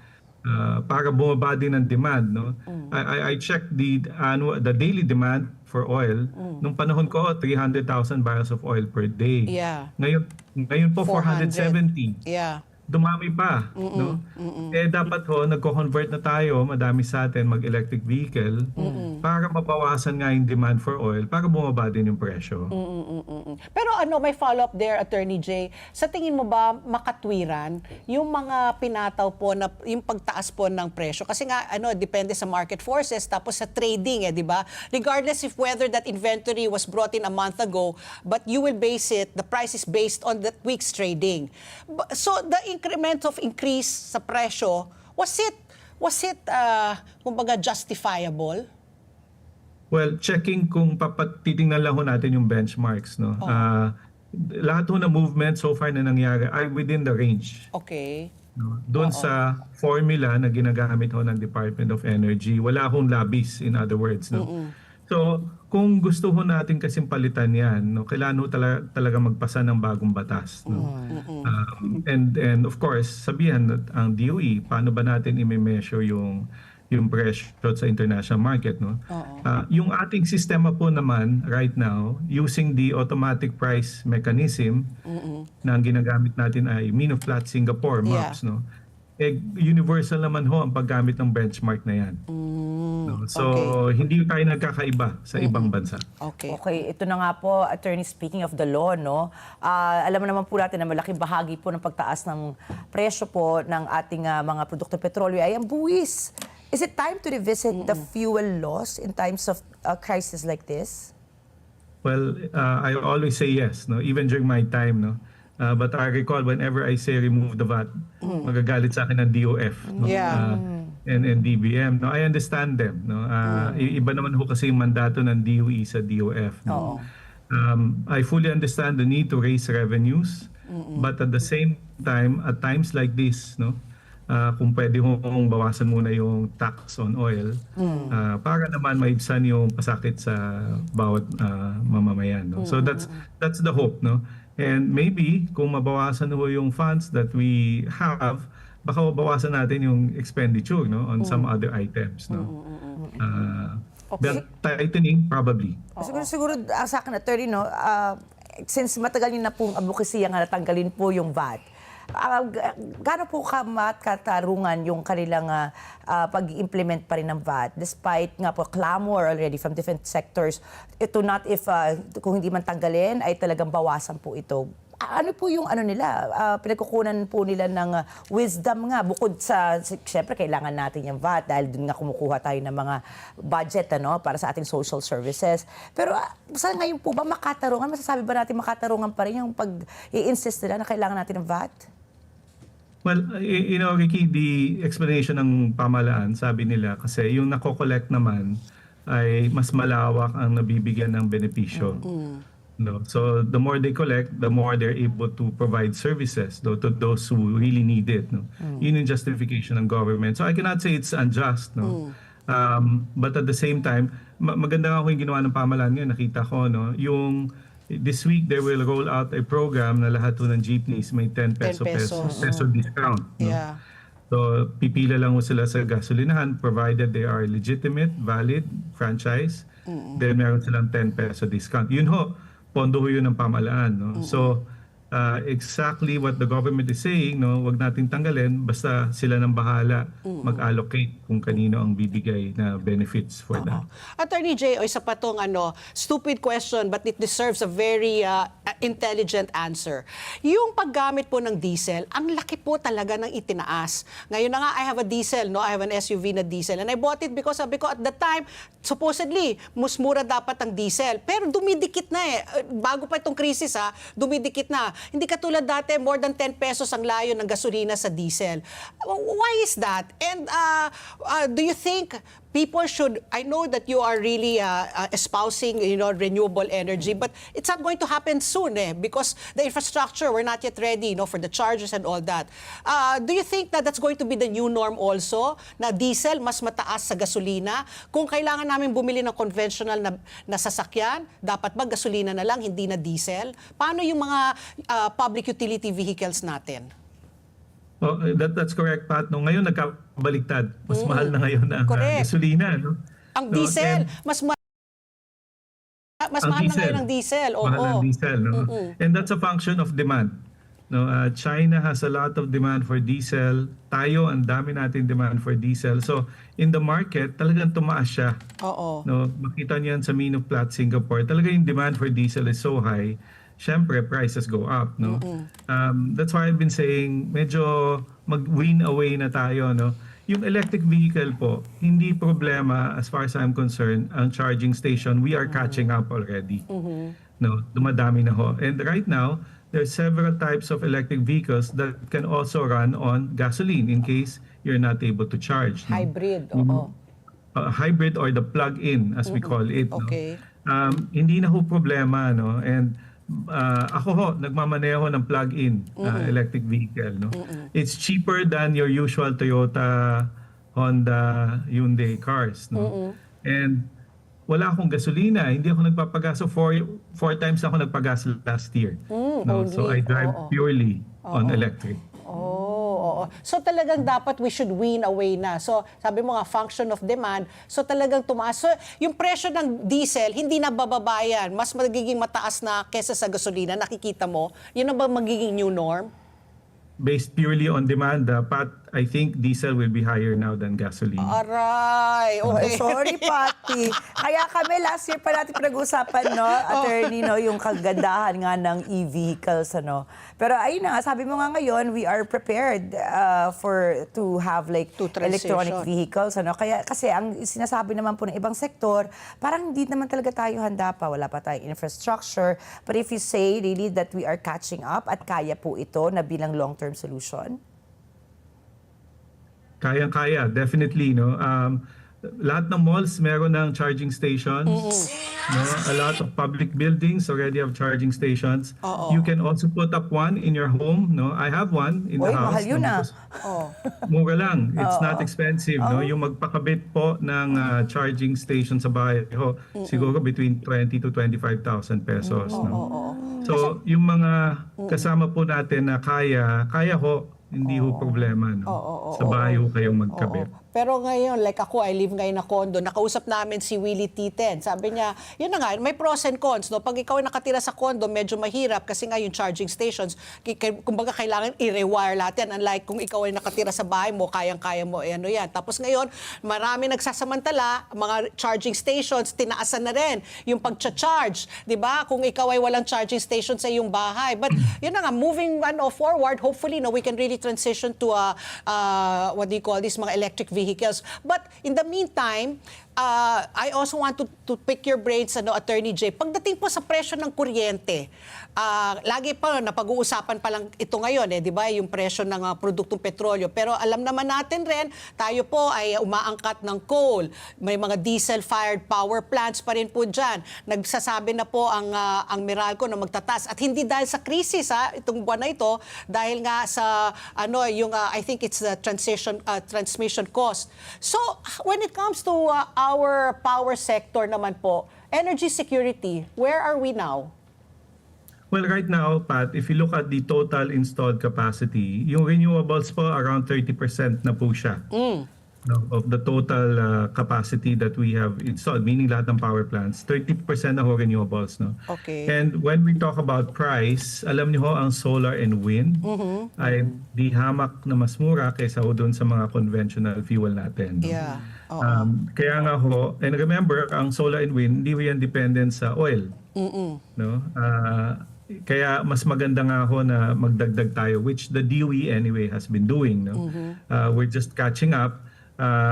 Sa pananaw ko po, kuryente will not be a problem given what the programs are currently being implemented. No, we are catching up. Ang dami kong tinatayo na renewables ngayon. Our hope is mapabilis lang. No, para ang coal ho, unfortunately, tumaas din ho ang presyo since the start of the war. Yeah. Kahit siya ho nag-react. No? And then LNG, which is a component of oil, tumaas din ho ang presyo. So we have to really stop relying on imported fuels and then utilize our own. Okay, ito attorney. Unfortunately, we're still not there. Kung umpisahan man natin nga po ngayon yung pag-transition, siguro po taon pa rin ang aabutin bago tayo talaga maging sabihin natin na mostly nasa renewable na tayo. So ngayon, nandito pa rin po tayo sa langis. At sabi nga po kahapon, sabi po ni Secretary Garin, dahil po sa pagdating ng extra crudo nitong weekend sa ating bansa, sapat na po yung ating supply. Kumbaga, at kung dadamihan pa, hindi na rin natin kaya supposedly kasi hanggang doon lang yung storage na kaya ng Pilipinas. Sa tingin niyo po ba, dahil nga matagal-tagal pa po yung ating complete transition to renewable energy, is it a good idea po na para maiwasan itong mga abirang ganito, para we can have more stocks in the future in case magkaroon po ng krisis sa ganito, ay magtayo na po ng mga facilities also para madagdagan naman po yung kakayanan ng ating bansa na magkaroon po ng mas mataas na kapasidad sa pag-imbak ng langis? It's a very good question, Ricky, no? But ang problema ho is really the cost of doing that. No? If we will spend on storage and then we spend on buying expensive oil, no? Baka mas maganda ho, igastusin na lang natin yung pondo sa mga programa na mas nakakatulong sa mga kababayan natin. And instead, again, as I mentioned, wean away from reliance on oil. No? Kasi ho, alam niyo, nangyari na to nung panahon ko in 2011. No? Mauulit na mauulit eh. No? And parang we never learn our lesson na bakit ba tayo reliant always on imported oil, no? When there are other alternatives anyway. No? So I strongly suggest that we look at alternatives rather than keeping petroleum reserve because it's really very expensive to do that. Yeah, oo. How Tapos about the nakadepende pa refinery? tayo. Oo, I was going to, my follow-up question to that of Ricky. Yung refinery, at least madagdagan para hindi naman tayo kahiya-hiya na isa lang refinery natin. At least maging dalawa man lang, no? Para may karagdagan lang tayo. Just in case, hindi na po mag-function yung isang refinery, meron tayong may fallback. What are your thoughts on that, Attorney Jay? Well, hindi ho cheap mag-operate Hindi na rin. refinery. Oo. And that's the reason why Shell ho umalis na sa atin kasi mas cost efficient. Doon na lang siya sa Imported. Singapore, no? Which is the hub. That's why in one interview sabi ko, salamat po sa Petron, no? Because they keep operating the refinery when it's not really Viable. easy to operate it, no? It's viable but not at the levels probably that a normal businessman would want to have, no? Kaya kung napakinggan niyo si RSA, immediately sabi niya, kung gusto ng pamahalaan, bilhin niyo na sa akin. No? Kasi sakit ng sa ulo ko ulo yan. niya, eh. no? That's right. Nako, kay Attorney Jay, sana po yung mga nakinig po sa atin mas na rin nagkaroon ng kaintindihan dito po sa ating nangyayaring na krisis po sa langis. Maraming salamat sa ulitin, Attorney Jay. We will ask you to come back. Thank you, attorney. Thank you. Anytime, Pat. Ricky, good to see you. Good to see you too. Attorney Jay Layog po ang ating energy law expert. At ang oras, alas 9:25 na po ng umaga. Tuloy-tuloy pa rin ang ating pagbabalita. Posibleng inanunsyo ni Pangulong Ferdinand Marcos Jr. ngayong araw ang kanyang desisyon tungkol po sa excise tax sa mga produktong petrolyo. Sinabi ito ng Malacanang sa harap po ng mga katanungan kung suspindihin o babawasan ba ng Pangulo ang naturang buwis. Nakipagpulong po si Pangulong Marcos sa mga miyembro po ng kanyang gabinete nung nakarang linggo at kanilang tinalakay ang iba't ibang hakbang para ibsan ang epekto ng giyera sa gitnang silangan. Kabilang po dito ang posibleng pagbabawas o yung pagsususpinde sa fuel excise tax. Binigyan po ng Kongreso ng otoridad ang Pangulo para gawin ito sa pamamagitan ng Republic Act 12316 na isinambatas nitong Marso. Alinsunod dito, maaaring ipatigil o pabawasan ng Pangulo ang fuel excise tax oras na umabot po o humigit sa $80 per barrel ang isang buwan ang presyo ng Dubai crude oil. Ang anumang suspensyon o pagbabawas sa fuel excise tax ay maaaring magtagal ng hanggang 3 buwan. Automatic naman pong babalik ang buwis sa original rate 1 linggo o 3 buwan matapos muling bumalik sa mas mababa sa $80 per barrel ang Dubai crude oil. Iginit naman po ni Presidential Sister Senator Amy Marcos na dapat suspindihin agad ng pamahalaan ang value-added tax sa produktong petrolyo. Malulubog anya sa utang ang mga mangingisda kung hindi ito may papatupad. Samantala, nag-dinner date sina Pangulong Marcos at First Lady Lisa Araneta Marcos nung Sabado sa isang entertainment resort sa Parañaque nung Sabado, April 11. Inilabas nilang pareho sa kanilang social media ang ilang larawan kuha sa kanilang dinner date. Nitong nakaraang linggo ay tiniyak ng Malacanang na nasa maayos na kalagayan ang Pangulo matapos maglabasan ang mga usap-usapan na may karamdaman nito. Mismong si Pangulong Marcos ang nagbigay ng pagtitiyak sa publiko na maayos ang lagay ng kanyang kalusugan. Ayon po kay Presidential Communications Officer Acting Secretary Dave Gomez, ang pagkalat na maling impormasyon tungkol sa kalusugan ng Pangulo ay naglalayong guluhin ang pamahalaan. Tinuligsa naman ng Malacanang Press Corps ang mga alegasyon na mga miyembro nito ay binayaran para itago ang tunay na kondisyon ni Pangulong Marcos. Ang dami natin pag-usapan dito, Ricky. Number 1, anong bet mo? Ano? I-suspend ang excise tax today o hindi? Ang hirap sabihin, pero sana naman, kasi ginawa niyang as urgent eh.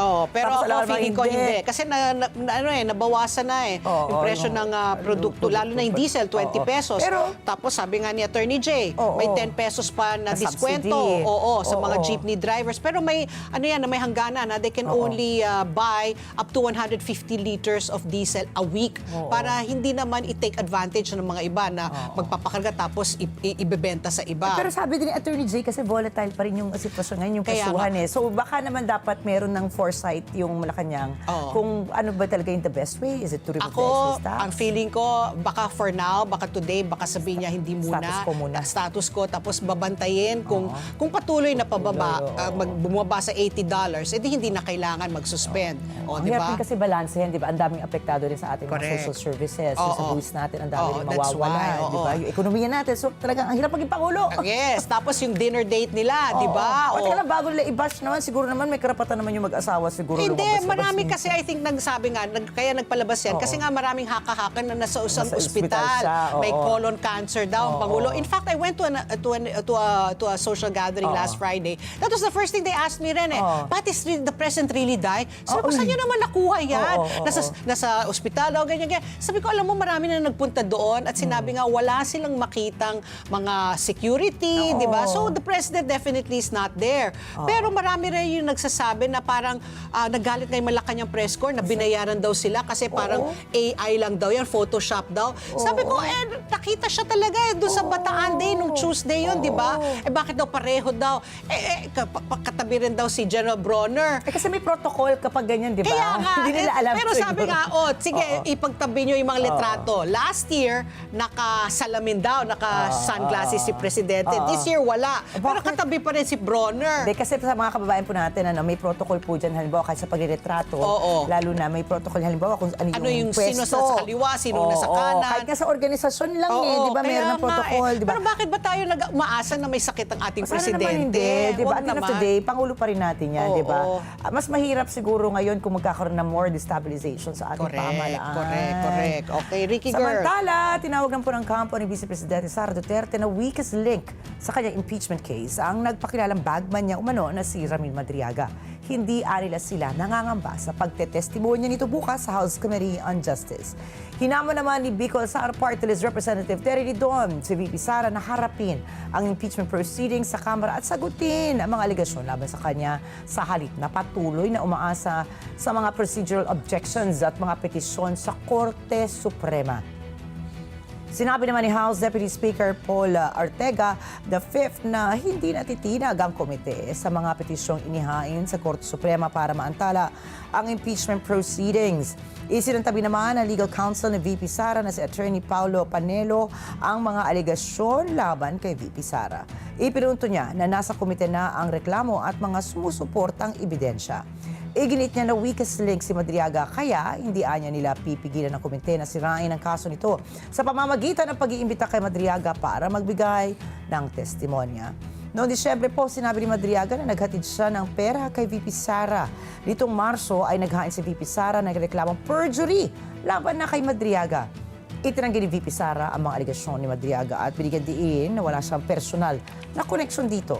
Samantala, inilunsad ng mga taga-suporta ng dating Administrasyon Duterte at ni VP Sara ang Reform Alliance for Good Governance or RAGE Coalition.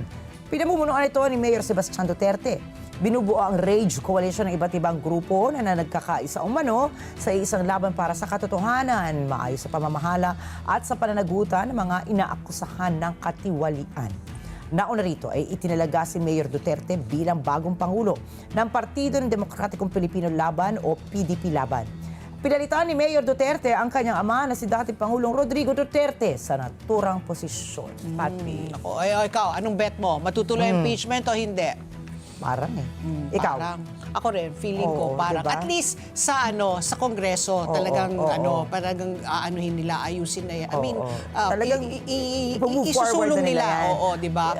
Yun na nga lang, tingnan natin kung aakyat sa Senado at kung anong Pero mangyayari. diba sabi nga ni VP Sara, excited siya Oo na nga umakyat sa eh. Senado para for once and for all. Oo, sasagutin na niya. Pero Oo, ayaw niyang oo. humarap sa Kongreso, di Ngayon ba? hindi. Oo, Parang- sa Senado if Kasi they're ever. insisting, di ba? They're Oo. asserting na hindi naman legal itong mga Oo. proceedings na ginagawa ng House Sa Kamara. Committee. Oo. Abangan! Okay. Abangan! Ito naman po sa ating world news, nagbabala ang hepe po ng International Monetary Fund o IMF na hindi handa ang global monetary system para tugunan ang mabilis na lumalaking banta ng artificial intelligence. Sinabi ito ni IMF Managing Director Kristalina Georgieva matapos po nagpulong ang mga US regulator kasama po ang mga matataas na opisyal ng mga bangko para talakayin ang bagong anthropic o AI model. Anthropic AI model. Ayon po kay Georgieva, wala pang kakayahan ang sistema para labanan ang mga malawakang panganib dulot po ng AI. Noong April 7, inanunsyo po ng kumpanyang Anthropic na lilimitahan nito ang paglabas ng bago nitong AI model na tinawag na Mythos dahil po sa abilidad nitong mabilis na tukuyin ang mga kahinaan sa seguridad ng mga sistema. Ayon po sa kumpanya, nakikipagtulungan ito sa isang consortium ng mga pangunahing US company para subukan ang AI model. Ako nakakatakot kasi it's new territory ito eh. So iilan lang siguro ang may alam dito sa teknolohiya na ito. So marami, kasama na po ako diyan. Hindi ko alam yan, kaya yan ang nakakatakot. At saka nakakatakot dyan, parang mas nauungusan na ng AI yung kapasidad ng tao na lumikha nito, no? Parang sabi nga nila, hindi pa nila alam, wala pa silang capacity. So nauna na si AI. Ayun yung mga parang pelikula dati na napapanood natin ng bata tayo, correct. diba? Rise of the Machines, yung mga ganyan. Naku, hindi ko alam. Hindi mo alam yan.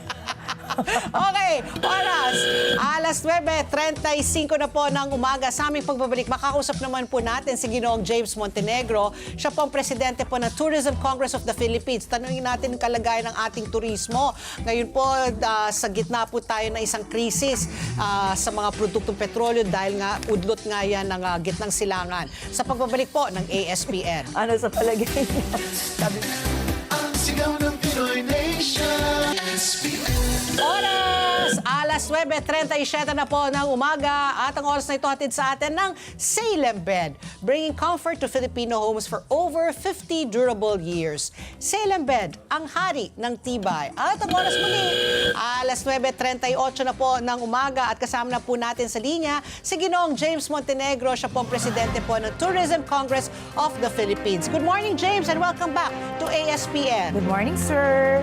Good morning. Good morning. Thank you for having me again. Okay, we have so many things to discuss. Number one is your reaction po on the new appointment of the new Secretary for Tourism, Ms. Dita Angara Mathay, who is a distant relative of my co-host here, of Ricky. What are your thoughts on her appointment? We're happy that we have finally appointed a new Secretary of Tourism. I think that will be a good change for the Department of Tourism. And hopefully she'll bring a different kind of energy to the department and that we can see more progress and continue some of the progress that Secretary Frasco had. And then from there, hopefully improve on the tourism arrivals to the Philippines. I asked your reaction on her appointment because do you think we still have a tourism sector, at least for international visitors? Is there still something that we can look at despite the Middle East crisis? Do you think the tourism sector has a chance to flourish? Well, put it bluntly, we don't have a choice. We need to have a chance. I mean, the tourism sector employs over 12 million people. What are we going to do with all those people if we don't have a chance? Yeah. So we have to look for opportunity elsewhere. Like with all crises, there's always opportunity somewhere else, right? So what we're hoping and we're seeing now is that hopefully this will drive some of the travel from regional travel to the Philippines instead of people going further out to Europe or to the US, because that will cost more money. Maybe we can capture some of that travel into the Philippines, and that should help a little bit, right? There's a big drive now to get the Chinese arrivals up. I'm glad that TPB, the Tourism Promotions Board, is having a roadshow in middle of May to try to bring in some more Chinese tourists to the Philippines, since we have visa entry now for I think Manila and Cebu. That should help increase our numbers to those two destinations and eventually to underlying destinations like Boracay and Siargao. Okay. Okay. Yeah, sir, I'm very curious on your take, because the new chief, the way I know her, she's really a very, very quiet person. She's very demure, so a lot of people were kind of surprised how she became the chief, But I know her personally, she's really a hard worker. So your thoughts, because the Global Tourism Organization vowed, this is a very strong word, they vowed full support for Secretary Dita. How do you think so? Why do you think so? From what you know of her and her leadership from before, her experiences before, how come now the global tourism organizations are fully supporting her, unlike with the previous siguro chief po? I'm not sure which. I haven't spoken to Secretary Angara or Secretary Mathay. I haven't met her yet. I've seen her credentials, and I'm quite happy to see that we have somebody with a lot of experience in promotions and market development that should help our tourism industry. I'm not sure which global tourism organizations you are speaking of, but I think in general, most people will be always try to be supportive of a new secretary. It doesn't make sense not to be supportive of a secretary, given that we need to get moving in tourism if we really want our numbers to move up. So I think any institution out there will always try to support the Department of Tourism or the new secretary to ensure that we can get our numbers up. And that's the same with us in the Tourism Congress, where we actually sent a letter to her last week and congratulating her on her position, and also acknowledging that we're happy to work with her, especially throughout this crisis that we're facing now. So, James, before this crisis in the Middle East, I remember, unfortunately, that our numbers were really low compared to that of Thailand. I think we only had like 5 million international visitors last year. Am I correct? Because of this crisis now, do you think the numbers will even go down further? Or at least, keep it at 5 million or slight increase? What numbers are you looking at for this year? The good part this year, the first quarter of this year, the numbers were very good. Okay. Right? They were better than last year. And then the two key areas that started to improve, which we didn't have in 2025, was the Indian market. Yeah. And that has substantially grown for us. I think Air India is going to add another flight to Manila pretty soon. And now it's going to be almost daily. Right? And that will increase our arrivals. And aside from that, I think the Chinese arrivals will also start to pick up. It took a little bit of time because the release of the 14-day free visa was announced in the last quarter of 2025. And we didn't have enough flight connections with China to particular areas like, I think, lately they announced Chongqing is coming in starting next month or this month. And Cebu is having another flight to another region and direct flights with Xiamen Air to another region in China. All of this direct connectivity is just going to help our tourism arrivals, right? And places like China are good because they don't really have an issue with petroleum, right? Yeah. So we, at this point, really our bet is in China and India because those are the two countries that are not really affected by this Middle East crisis at the moment, right? So it's a good strategy from TPB to really focus on China and try to do this roadshow to try to bring in more tourists on July, August, and September to the Philippines. Those are the key holiday months in China, July, particularly July. So that was a good tactic, and I hope that really results in arrival numbers for us. Because really, we need it in this country. I mean, our domestic tourism has grown as well, and that has continued to help our industry. Now, the only thing that we've seen because of this crisis is we've seen a lot of the cancellations or postponements from corporate accounts in domestic corporate accounts because of the cost of fuels, and some regional accounts as well, right? So especially for MICE events, and we've seen those cancellations happening. So we're hoping that the corporate accounts will eventually recalibrate. right? And start rebooking again. I mean, the announcement of the president that he was going to roll back the prices by 20 pesos, the diesel prices, I think hopefully will have a positive effect to our industry, right? And then will allow people to recalibrate their budgets and everything. I think the problem, kasi what happened is that people were on a wait and see mode. Yeah. Right? Yeah. When we announced the state of emergency, they all like put the brakes everywhere, right? Yeah. And that affected our some of our bookings, a lot of the bookings in the industry. Okay, So I so think now with these changes, they will help us. Yes, a lot. sir. Actually, I'm quite happy that you sound optimistic with the performance of our tourism the past months or year, even with the news now that 50% there was a 50% fall or down in our tourism arrivals, for example, in Baguio, in Boracay. But it's nice to see that you are quite happy still with the performance despite these new reports. So, given these data, sir, what do you think are the biggest challenges now that the new leadership of the tourism department is facing, so that we will continue to have your positivity and optimism when it comes to our tourism future? I think the biggest challenge we have always in our the biggest challenge we have in our tourism industry really is it's very fragmented. Our approach to tourism has been very fragmented. We need to have a stronger national tourism development program, right? That really focuses the funding of tourism into key markets that really can drive or propel our industry. And the other part is, we need to fix a lot of small LGU issues that really create nuisances to tourists, right? I mean, what we notice once a city starts becoming popular to tourists, what's the first thing that people start to do? They start levying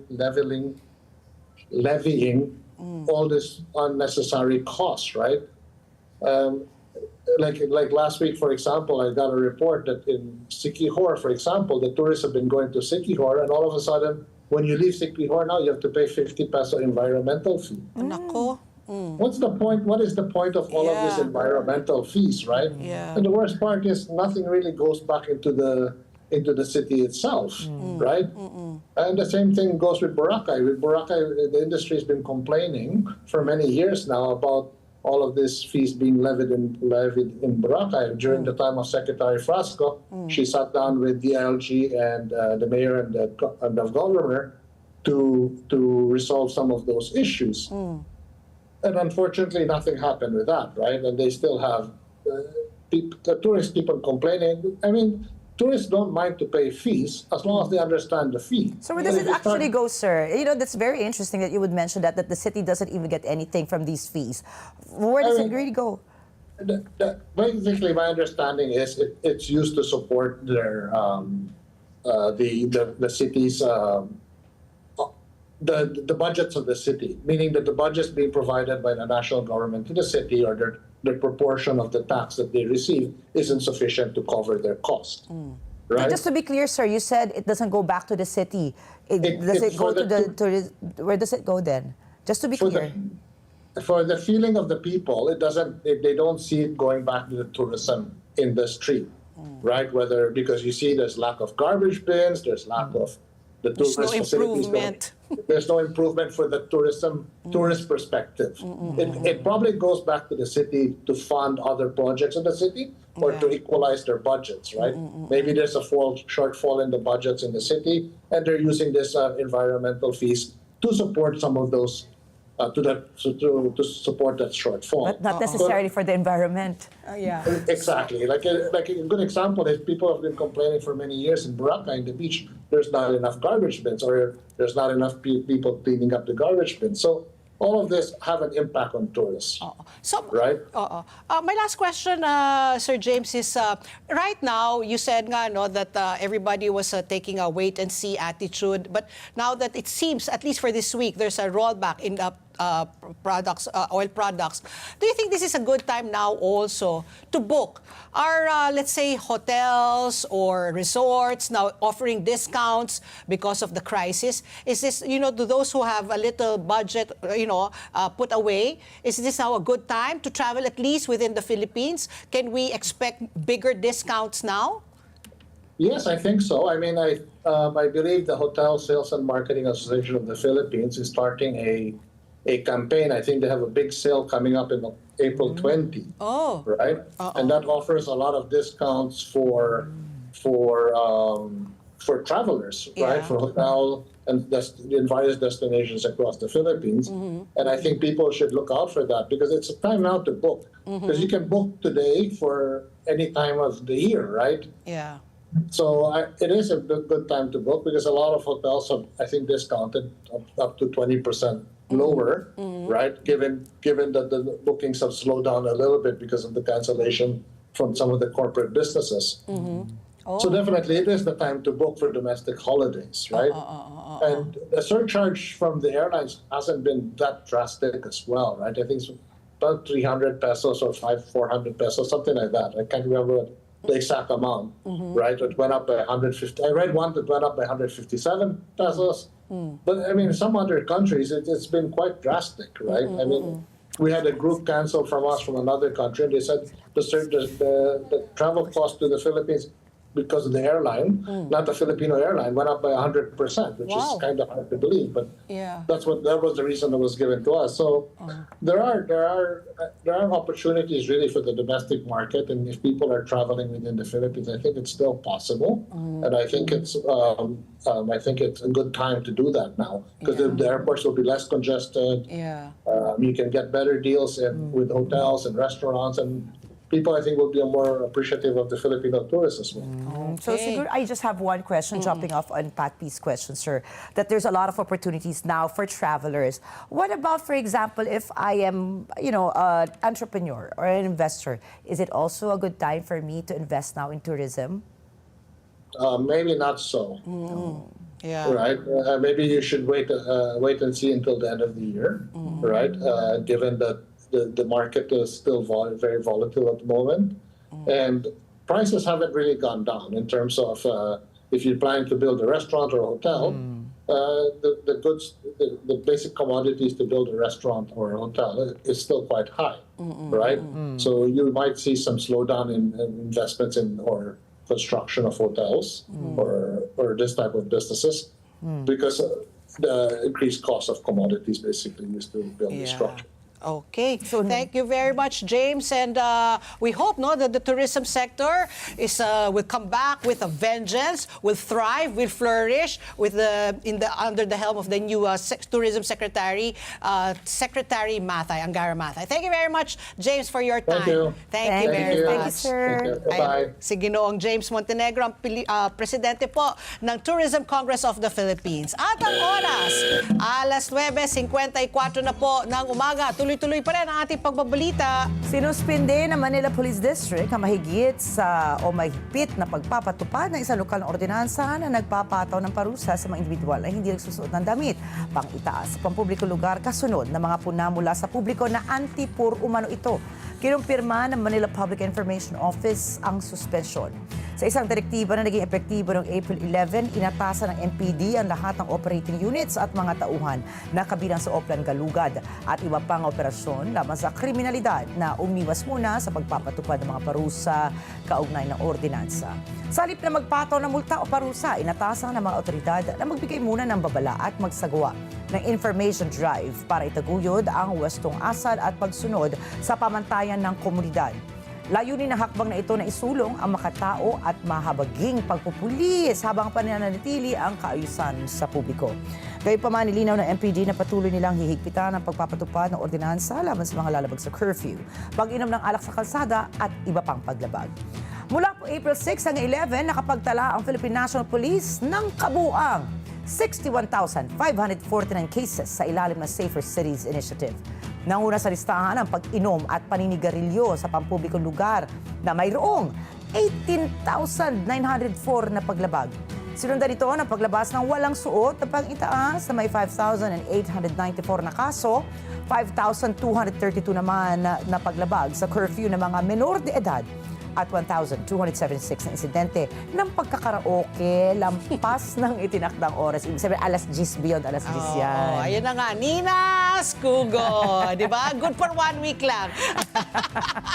So, I'm sure, tatahimik na yan. Okay, sa ating showbiz pasilip naman ngayon, inspirasyon at kwento sa pasabog ng Coachella 2026 ang outfits po ng BINI. You know, I was watching this. Ang galing-galing talaga ng BINI, nakaka-proud. Nakapanood World class. ka? I watched it sa YouTube when my daughter was watching it. Usap-usapan pa rin ngayon ang outfits naman ng P-pop girl group na BINI sa kanilang makasaysayang debut sa diba? Coachella Nakita ko yun, 2026. O, di ba? Magic, parang magic.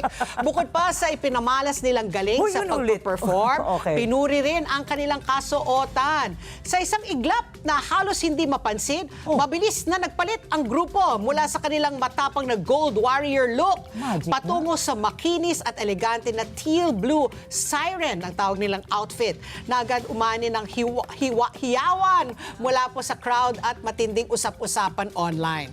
Ayon po sa kanilang stylist na si Ika Villanueva, ang kanilang layunin at target para sa Coachella ay maangkin ang titulong Tropical Queens. Hinati niya umano ang konsepto ng pagiging tropical sa dalawang tema, ang dagat at ang lupa. At ang resulta ay ang Golden Warrior at Teal Siren looks. Ang Golden Warrior outfits ay sumisimbolo ng lakas at tapang ng modern Filipina na may impluwensyang tila hango sa makabayang imahe at warrior spirit, kumpleto pa sa iconic na salakot-inspired styling. Samantala, ang Teal Siren outfits naman po ay ginamitan ng braided threads at tassel upang ipakita ang pagiging mystical, feminine at konektado sa kalikasan ng grupo. Hindi rin po nagpahuli ang accessories, lalo nagbigay buhay sa kabuuang aesthetic ng grupo sa entablado.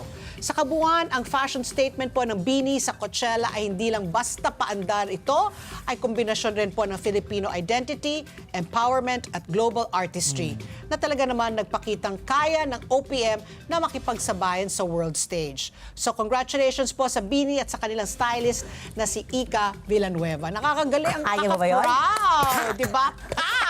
At ang oras, alas 9:57 na po ng umaga, ang aming question of the day sa ang sambayanan pinusuan natin. Dapat na bang isantabi ang pagpapatupad nito at pag-ukulan na lang ang pagtugis sa mas malalaking kriminal at sindikato? Ayun po, panoorin po natin ito.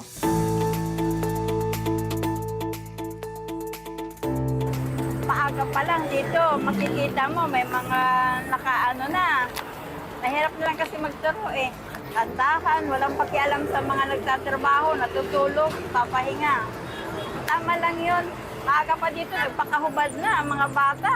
Huwag masyadong pagbawalan, hindi naman masyado delikado. Bigyan ng kabuhayan na tao. Kung nakahubad na initan, nandyan lang sa tabi malapit ng bahay, huwag aanuhin. At saka yung kukorpyuhan. Pero kung gusto kong batas, yung tama lang. Kasi yan, hindi naman tayo.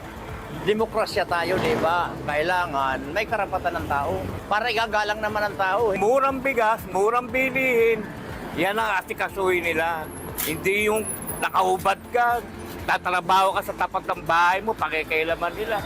Dapat pagtuunan nila, pababahin nila presyo ng gas, ang presyo ng bilihin, yan ang dapat. Hindi yung kung ano-anong batas ang pinaiiran nila. Nagalit si tatay. Galit na galit si tatay, eh, no? Nakasandong, kulang na lang, maghuhubad na siya. Feeling ko, kasi sa mga natamaan ng ordin ng yung batas sa na akin, yan, diba? Parang kailangan ba talaga ng batas? Hindi ba yan, kumbaga, dapat kusa na Nasa natin, iyo di ba? yan, ano? Yung dignidad mo na rin, lalabas ka, napalakad-lakad ka, nakahubad. Ang laki naman ng bahay mo. Tapos ang laki pa ng tiyan. Oo, at saka diba, consideration rin lang, yun nga, yung pagkakakanta ng lampas ng alas 10. Dapat, hindi na nga dapat yung mga batas, Yun na dapat, nga eh. kailangan na Sarili tayo ko sa- magano, sariling minsan diskarte. kasi sabi nga nila, hindi lahat ng tao ay may common sense. May common What is sense. common is not always common, sabi nila. Okay, Ricky Girl. At syempre po dito sa ESPN, mahalagang inyong palagay, mahalagang bahagi yan ng paghanap natin sa katotohanan. Kaya sa bawat issue na papanahon, parte kayo ng diskusyon. At tandaan po, ang buhay ay hindi patagalan. Kung hindi syempre pasarapan, kaya sulitin po natin. Tawanan lang po natin ang ating mga problema, mag-food trip tayo ng masarap, gumala at gumawa tayo ng mga masasayang alaala. At patuloy pa rin po tayo manalangin, please. Diyos ko Lord, talaga, Diyos ko Lord. Kaya susunod na po dito ang Kada Umaga bukas dito pa rin sa sa palagay nyo.